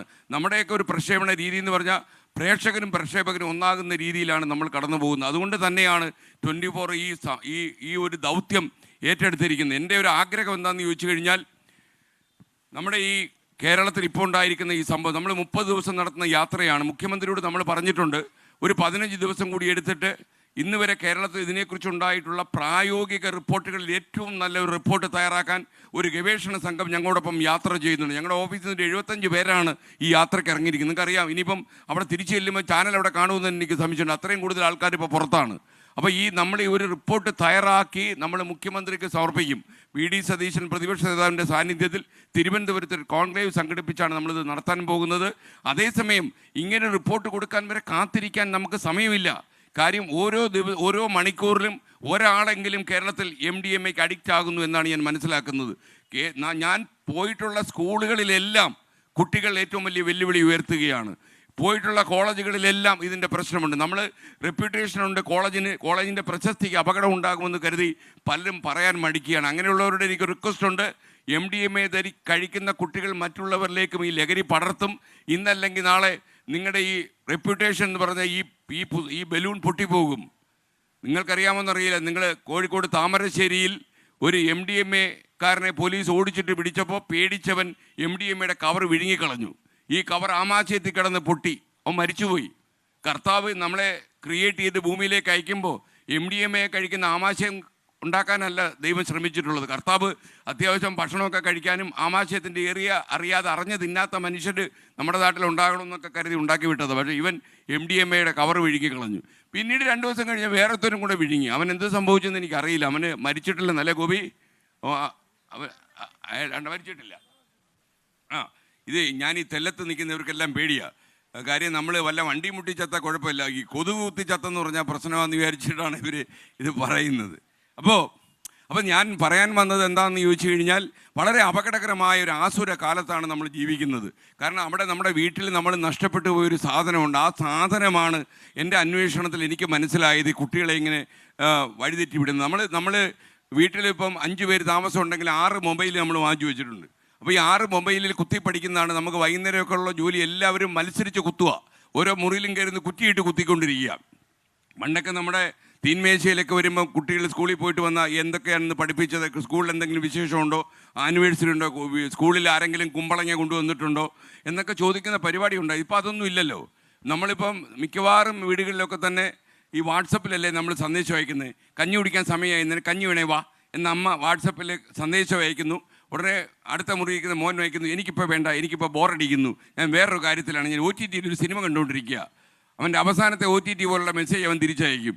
മനസ്സിലായി, ലോകം അവസാനിക്കാൻ പോകുന്നതിലാണ് പിള്ളേരൊക്കെ ചെയ്യുന്നത്. ഞാൻ പിള്ളേരെ കുറ്റം പറയുകയല്ല. അപ്പം നമ്മൾ ഈ കോവിഡ് കാലത്ത് നമ്മൾ നല്ല സ്മാർട്ട് ഫോണൊക്കെ എല്ലാവർക്കും വാങ്ങിച്ചു കൊടുത്തു, നല്ല കാര്യം. പക്ഷേ ഈ വിദേശ നാടുകളിലൊക്കെ സ്മാർട്ട് ഫോൺ വാങ്ങിച്ചു കൊടുത്തപ്പോൾ ആവശ്യമില്ലാത്ത സൈറ്റുകളും ഒക്കെ തന്നെ അവർ ബ്ലോക്ക് ചെയ്തിട്ടാണ് കൊടുത്തത്. നമ്മൾ പക്ഷേ അതിലൊക്കെ വളരെ വിശാലം മനസ്സിലായി, പയ്യൻ പഠിക്കട്ടെന്ന്, പെങ്കൊച്ച് പഠിക്കട്ടെന്ന്, കാര്യങ്ങളൊക്കെ പഠിക്കട്ടെ. ഇതിനകത്തോട്ട് ഒഴുകി വരുന്ന മാലിന്യങ്ങളുടെ കണക്ക് കേട്ടാൽ നിങ്ങൾ ഞെട്ടിപ്പോവും. ഇപ്പോഴാണെങ്കിൽ നമ്മുടെ ഒരു സാറ്റലൈറ്റ് ഫൈബർ വരാൻ പോകുന്നുണ്ട്. നമ്മുടെ എലോൺ മസ്ക് അമേരിക്കയിൽ നിന്ന് കൊണ്ടുവരും ആ ഫൈബർ. ആ ഫൈബറിൻ്റെ ഒരു പ്രത്യേകത എന്താണെന്ന് ചോദിച്ചാൽ, നിങ്ങൾക്കൊരു സിനിമ, ഒരു തെറി സിനിമയായാലും 1 മിനിറ്റ് കൊണ്ട് ഡൗൺലോഡ് ചെയ്യാം. പിള്ളേർക്കൊക്കെ ഭാഗ്യമാണ്. ഇനി ഒരുപാട് കാത്തിരിക്കേണ്ട, പെട്ടെന്ന് തന്നെ ഈ മാലിന്യം എൻജോയ് ചെയ്യാം. നിങ്ങൾക്ക് സിനിമകളിൽ തന്നെ അപകടം പിടിച്ച സിനിമകൾ കൂടുതൽ കാണാനാണ് കുട്ടികൾ ഗെയിമിങ്ങിലൊക്കെ താല്പര്യം കാണിക്കുന്നത്, നിങ്ങൾക്കറിയാം. അതേസമയം ഇനി പെട്ടെന്ന് നിങ്ങൾക്ക് മൊബൈൽ തിരിച്ച് വാങ്ങിക്കാൻ പറ്റില്ല, കാര്യം കുട്ടികൾ അതിന് അഡിക്റ്റായി കഴിഞ്ഞു.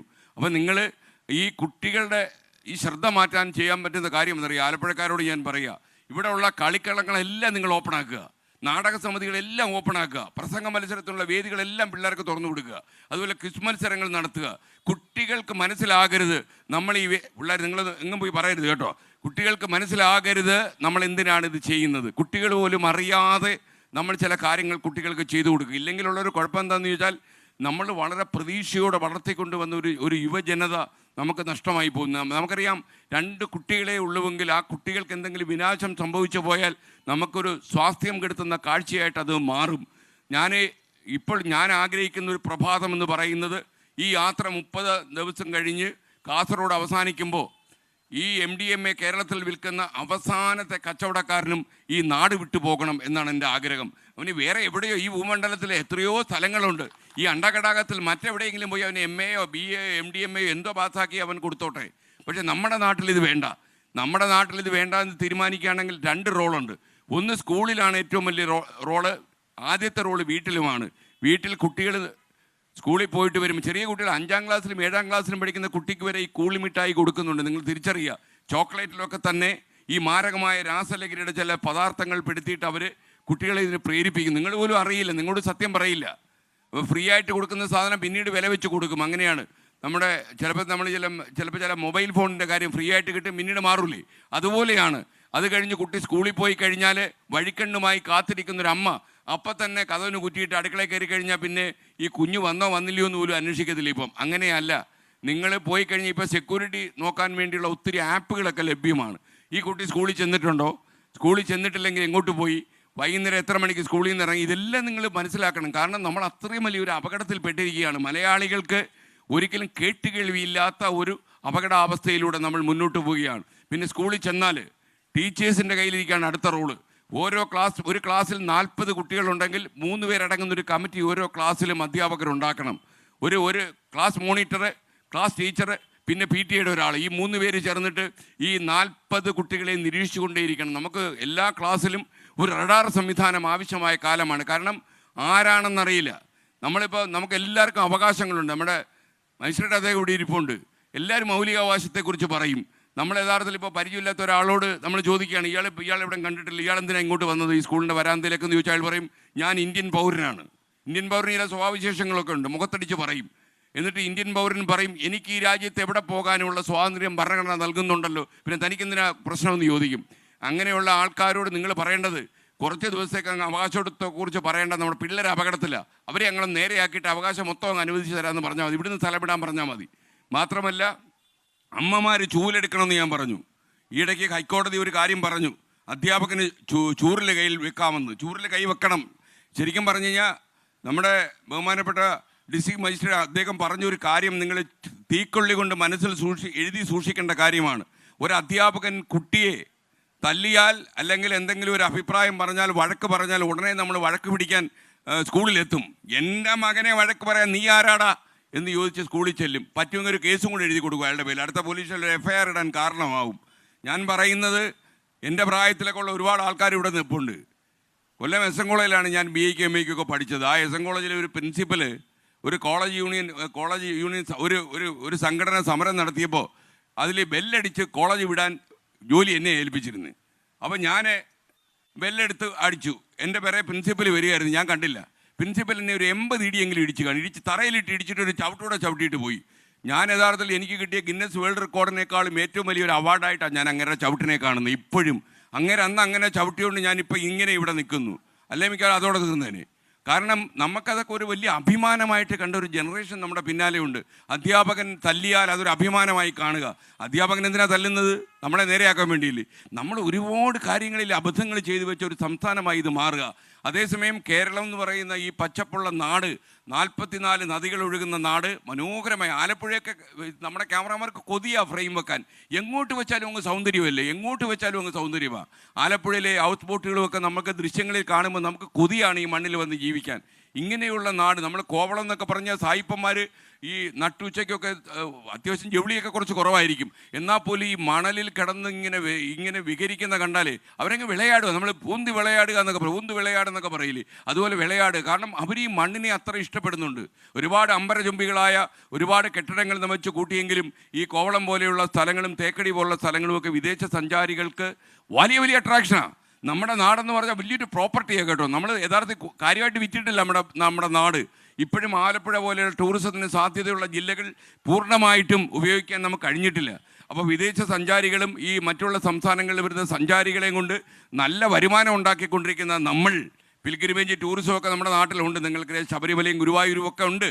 എന്നാൽ പോലും നമുക്ക് ടൂറിസത്തിന് അപാരമായ സാധ്യതയുള്ള ഒരു മണ്ണിൽ ഈ അടുത്തിടെ ഹിന്ദു പത്രത്തിൽ വന്നൊരു ടൈറ്റിൽ, ഈയിടയ്ക്ക് ഒരു കോളേജിൻ്റെ ചെയർമാൻ എന്നെ ഓർപ്പിച്ചു, കേരള എന്തായിരുന്നു the drug capital of India എന്നാണ് അദ്ദേഹം പറഞ്ഞത് പ്രസംഗത്തിൽ.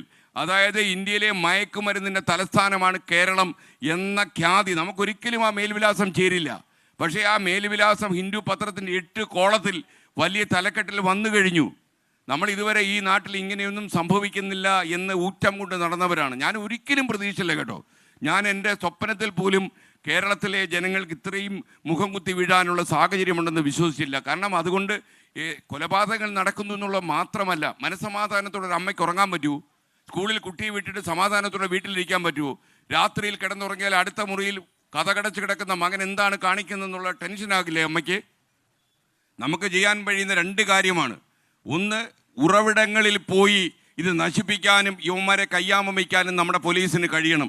നമ്മുടെ പോലീസ് സേനയിൽ നിങ്ങൾക്ക് വിശ്വാസം അർപ്പിക്കാം. മിടുക്കരായ പോലീസുകാരുണ്ട് നമ്മുടെ സേനയിൽ. കുഴപ്പക്കാരൊക്കെ ഉണ്ട്, പക്ഷേ അതൊക്കെ ശതമാനം കുറവാണ്. നല്ല പോലീസ് ഓഫീസേഴ്സ്, ഈ അടുത്ത് തന്നെ ടാൻസാനിയിൽ നിന്നുള്ള ഒരു വിദ്യാർത്ഥിനിയും അവർ അറസ്റ്റ് ചെയ്ത് ഇവിടെ കൊണ്ടുവന്നു. പല ഉറവിടങ്ങളിലേക്കും യാത്ര ചെയ്യുമ്പോൾ ഈയിടെ ജാർഖണ്ഡിൽ പോയൊരു പോലീസ് സംഘം എന്നോട് പറഞ്ഞത്, ജാർഖണ്ഡിൽ അറസ്റ്റ് ചെയ്യാൻ ചെന്നപ്പോൾ അവിടുത്തെ പോലീസ് സ്റ്റേഷനിൽ ചെന്നപ്പോൾ പോലീസുകാരെന്നെ വിളിച്ചു പറഞ്ഞു, കേരളത്തിൽ നിന്ന് ആൾ വന്നിട്ടുണ്ട്, സ്ഥലം കാലിയാക്കിക്കോളാൻ പറഞ്ഞു. അപ്പോൾ ഈ ഒരു സാഹചര്യമുണ്ട്. നമ്മൾ യഥാർത്ഥത്തിൽ ഈ പോലീസും നമ്മുടെ എക്സൈസ് ഡിപ്പാർട്ട്മെൻറ്റും ഒരു കാരണവശാൽ ഈ പ്രോപ്പഗൻഡയിൽ ഏർപ്പെടേണ്ട കാര്യമില്ല. പ്രോപ്പഗൻഡ നമുക്ക് ചെയ്യാൻ പറ്റും.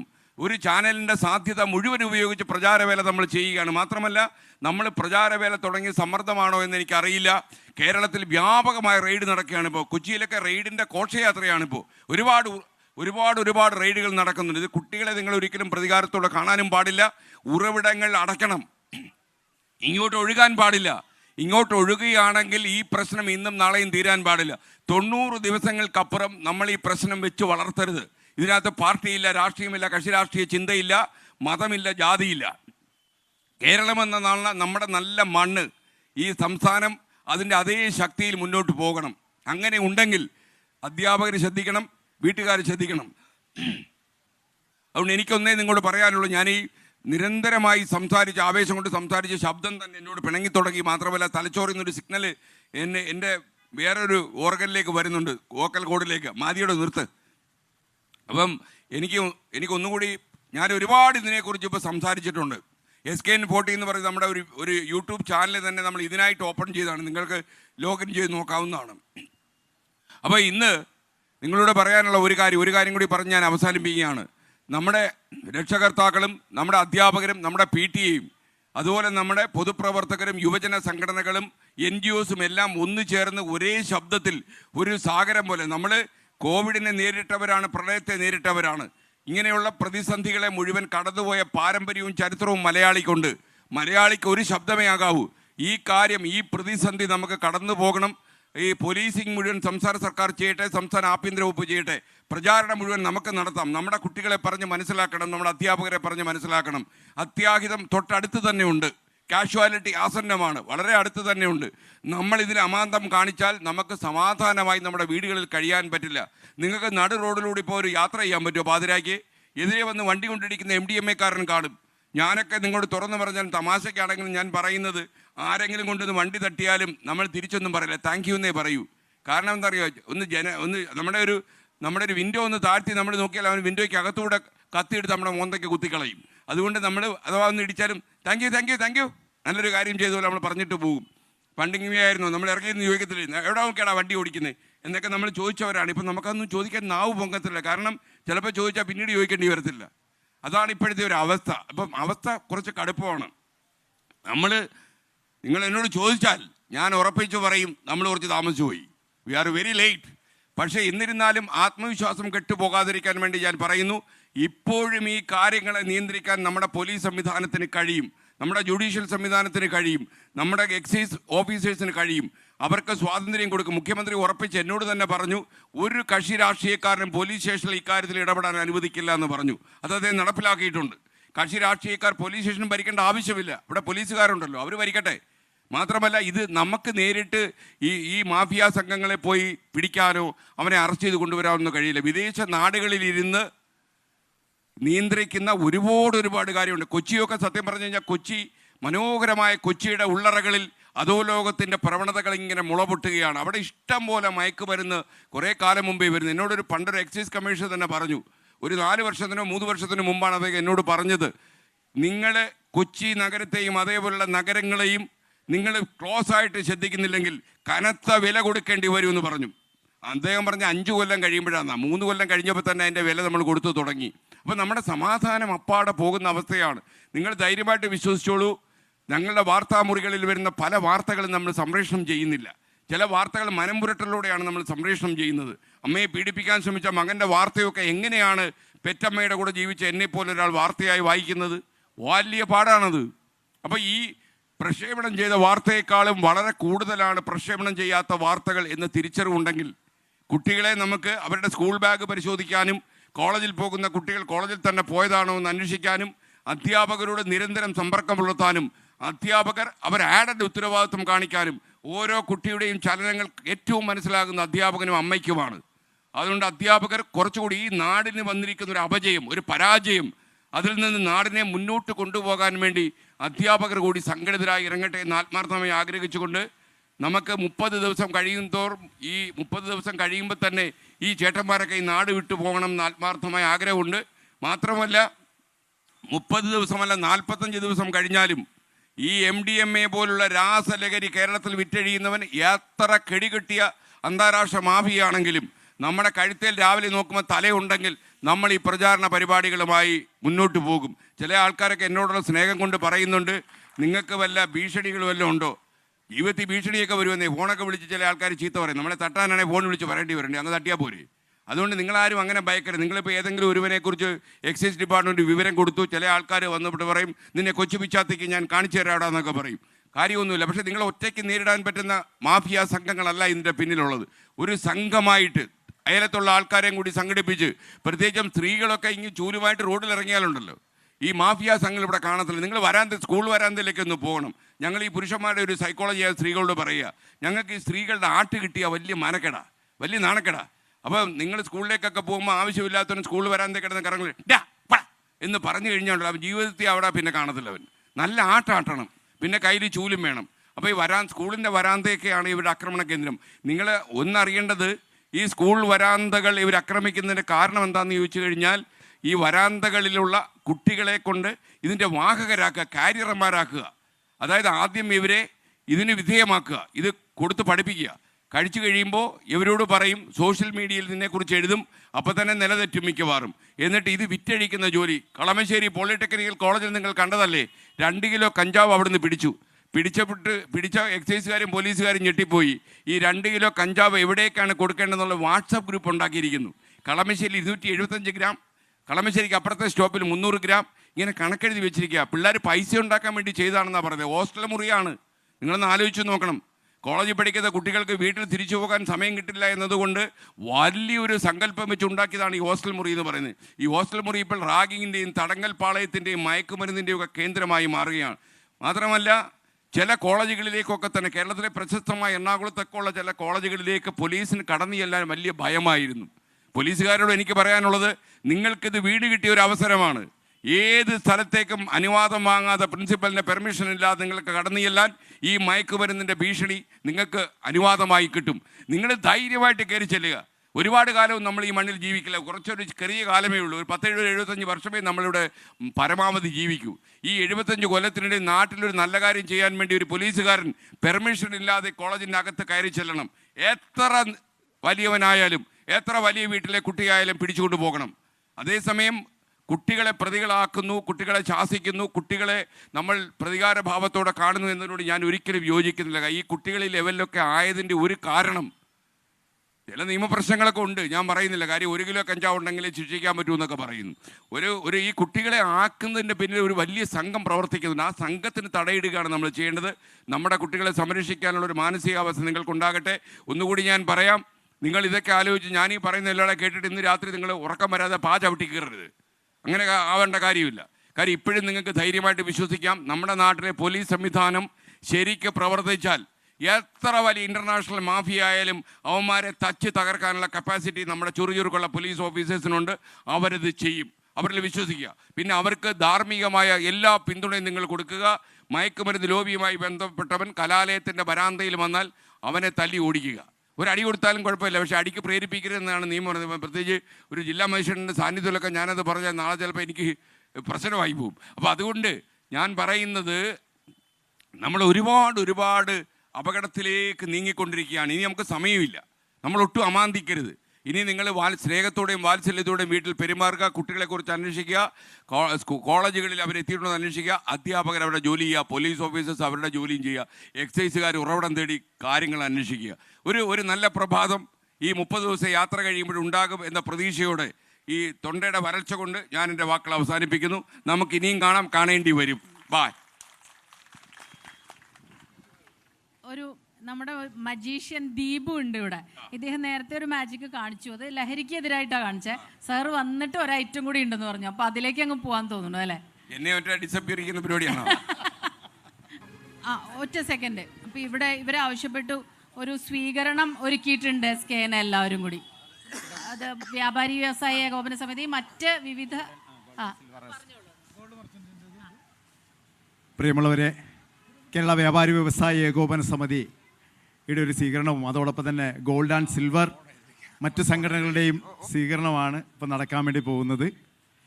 ആദ്യമായി ഗോൾഡ് ആൻഡ് സിൽവറിൻ്റെ ജില്ലയുടെ കരുത്തനായ ജനറൽ സെക്രട്ടറി അതോടൊപ്പം തന്നെ ജില്ലാ പ്രസിഡന്റുമായ നസീർ പുന്നക്കലിനെ ഈ വേദിയിലേക്ക് സ്വാഗതം ക്ഷണിച്ചുകൊള്ളുകയാണ്.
പ്രിയമുള്ളവരെ, അടുത്തതായി നമ്മുടെ കൈച്ചൂണ്ടി യൂണിറ്റിലെ വനിതാ വിങ്ങിൻ്റെ സ്വീകരണമാണ്.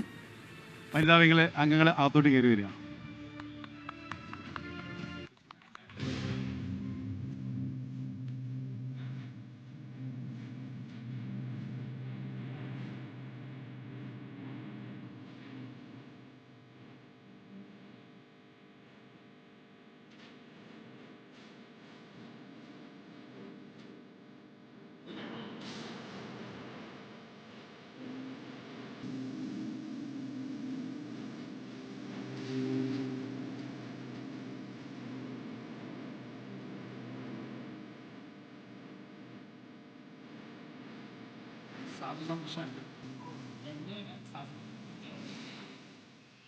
പ്രിയമുള്ളവരെ, അടുത്തതായിട്ട് വടക്കേമൽ യുവജന വേദിയിലെ റിയാസ്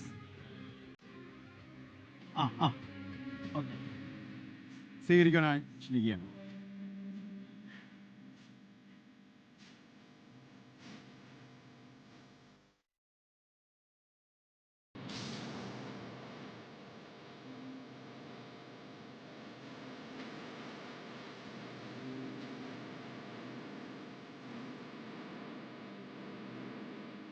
അടുത്തതായി നമ്മുടെ ആലപ്പുഴ മുനിസിപ്പാലിറ്റിയിലെ നമ്മുടെ പ്രിയങ്കരനായ സ്റ്റാൻഡിംഗ് കമ്മിറ്റി ചെയർമാനായ ശ്രീ പ്രേംകുമാറിനെ വളരെ സ്നേഹത്തോടെ വളരെ ആദരവോടെ ക്ഷണിച്ചുകൊള്ളുകയാണ്.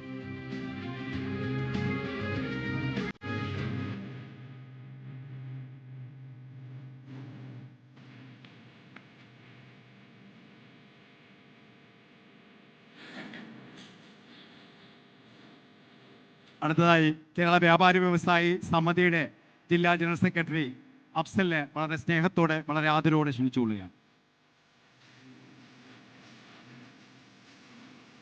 കേരള വ്യാപാരി വ്യവസായി ഏകോപന സമിതി ജില്ലയുടെ വൈസ് പ്രസിഡന്റ് KS മുഹമ്മദ് അവരെ വളരെ സ്നേഹത്തോടെ വളരെ ആദരവോടെ ക്ഷണിച്ചുകൊള്ളുകയാണ്. കേരള വ്യാപാരി വ്യവസായി ഏകോപന സമിതി ജില്ലാ വൈസ് പ്രസിഡന്റ് R സുഭാഷ് അവരെ വളരെ സ്നേഹത്തോടെ വളരെ ആദരവോടെ ക്ഷണിച്ചുകൊള്ളുകയാണ്.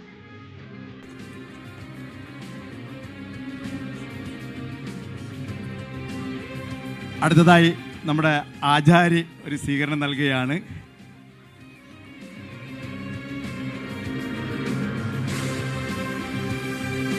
നമ്മുടെ തൊണ്ടാംകുളങ്ങര വാർഡിലെ കൗൺസിലർ രേഖ മേഡം സ്വീകരിക്കുകയാണ്.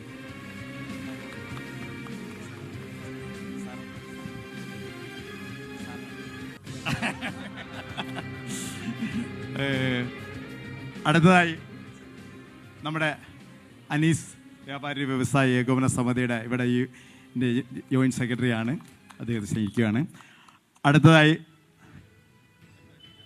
യൂത്ത് വിങ്ങിൻ്റെ ജനറൽ സെക്രട്ടറി പ്രസിഡന്റ് അവർ സ്വീകരിക്കാനായിട്ട് ക്ഷണിക്കുകയാണ്.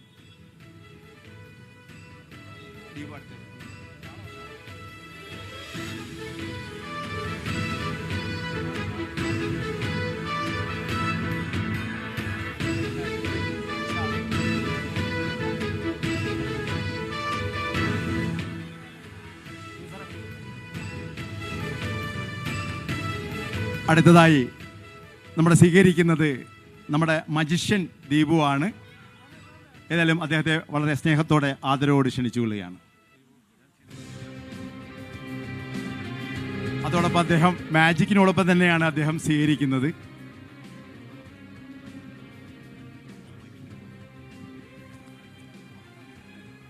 ഞാൻ നേരത്തെ മാജിക് ചെയ്തിരുന്നു, ലഹരിയുമായിട്ട് ബന്ധപ്പെട്ട് മാജിക് ചെയ്തിരുന്നു. അപ്പോൾ ഞാൻ നിങ്ങളോട് പറഞ്ഞിരുന്നു, ഞാൻ ഒരു മാജിക്ക് ഞാനിവിടെ മാറ്റി വെച്ചിട്ടുണ്ട്. അത് ഞാൻ ശ്രീകണ്ഠ സാറിനെ കൊണ്ട് ചെയ്യിക്കാൻ വേണ്ടി വെച്ചിരിക്കുകയാണ്. ഇനി ഞാനല്ല മാന്ത്രികൻ, മാന്ത്രികൻ SKN ആണ്. SKN please. ഞാനല്ല മാന്ത്രികൻ, സാറാണ് മാന്ത്രികൻ ഇവിടെ. അതെ, ഞാൻ അതല്ലേ നല്ലത്? ഇത്രയും വല്ല മാന്ത്രികൻ നമ്മുടെ മലയാളത്തിൽ ഉണ്ടായിട്ടില്ല എന്ന് എനിക്ക് തോന്നുന്നു അല്ലേ? നല്ലൊരു ഗൈഡ് കൊടുക്കാം നമുക്ക് നല്ല സാറിന്. ഓക്കെ സാർ, ഒരുപാട് സന്തോഷം സാർ ഇവിടെ എത്തിയതിൽ. ഞങ്ങളുടെ നാടിന് ഒരുപാട് സന്തോഷം. ഒരുപാട് നല്ല വാക്കുകൾ സാർ പറഞ്ഞു. ഇനി ഞാനിപ്പോൾ നിരവധി സ്കൂളുകളിലും അതേപോലെ പൊതുചടങ്ങിലൊക്കെ ഈ ലഹരിയെക്കുറിച്ച് അവയർനെസ് നമ്മൾ മാജിക്കിലൂടെയാണ് ചെയ്യുന്നത്. ആ മാജിക്ക് ഇന്ന് സാറിനെ കൊണ്ട് ഞാൻ ചെയ്യിക്കാൻ പോവാണ്. സാർ ഓക്കെ അല്ലേ? സാറിന് മാജിക്ക് ഇഷ്ടമാണെന്ന് എനിക്കറിയാം. ഓക്കെ, അപ്പോൾ അതുകൊണ്ട് ഞാൻ സാറിനെ കൊണ്ട് ഈ മാജിക്ക് ചെയ്യുകയാണ്. സാറ് പറയേണ്ടത് ഇതൊരു ഒഴിഞ്ഞ പാനാണ്. ഇടത് കയ്യിൽ പിടി. സാറിന് മൈക്ക് കൊടുക്കുക. മൈക്ക് ഓണോ ഇല്ലെന്ന് തോന്നുന്നു. ഗോപിനാഥ് മുതുകാടിനെ കണ്ട് ചിരിച്ച ഒരാളാണ് ഞാൻ. ഇത് ഒരു ഒഴിഞ്ഞ പാത്രമാണ്. ആണല്ലോ, അത് അവരെ ബോധ്യപ്പെടുത്തിയല്ലോ. ഈ ഒഴിഞ്ഞ പാത്രത്തിലേക്ക് ഇതിൽ എഴുതിയിരിക്കുന്നത് മയക്കുമരുന്ന്, ബാക്കില് ഡ്രഗ്സ്, അപായം തുടരുത്, അപായമാണ്, ഡ്രഗ്സ് ആണ്, മയക്കുമരുന്ന്. സാർ, ഇതാണ് നമ്മുടെ ഈ നമ്മുടെ നാട്ടിൽ അല്ലെങ്കിൽ കേരളത്തിൽ ഏറ്റവും വിപത്തായിട്ട് നിൽക്കുന്നത് ഇതാണ്. അത് നമുക്ക് നമ്മുടെ നാട്ടിൽ നിന്ന് തുരത്തണം. അതല്ലേ വേണ്ടത്? യെസ്, അത് ഞാനെല്ലാം ഈ മാജിക്ക് ചെയ്യുന്നത് സാറാണ് കേട്ടോ. ഇത് നമുക്ക് ഈ നാട്ടിൽ നിന്ന് തുരത്താം.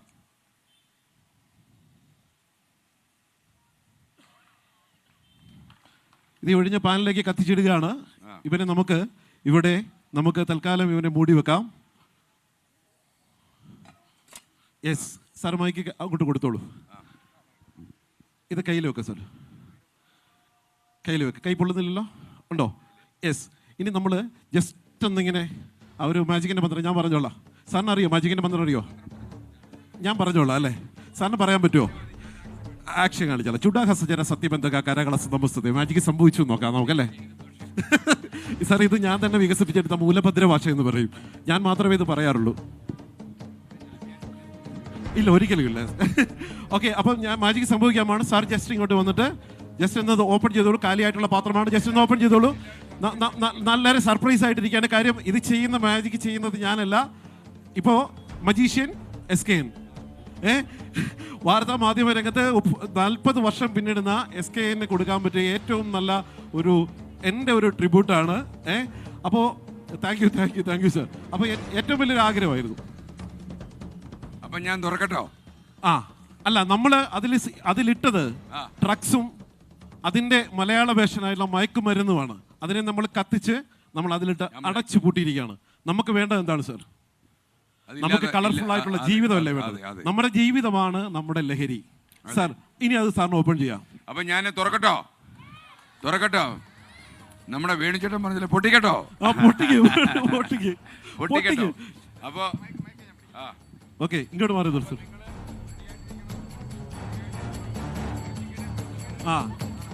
റെഡി?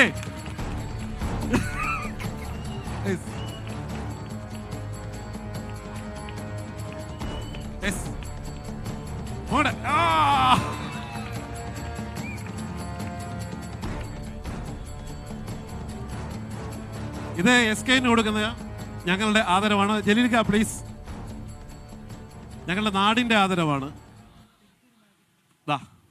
ജലീലിക്ക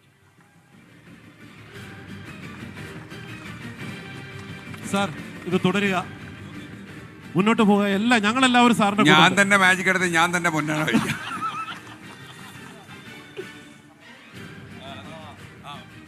അതായത് ഇനിയിപ്പോൾ ദീപുവിന് നമ്മൾ 500 കോടി രൂപ വില മതിക്കുന്ന ഒരു കപ്പ് കൊടുക്കുകയാണ്.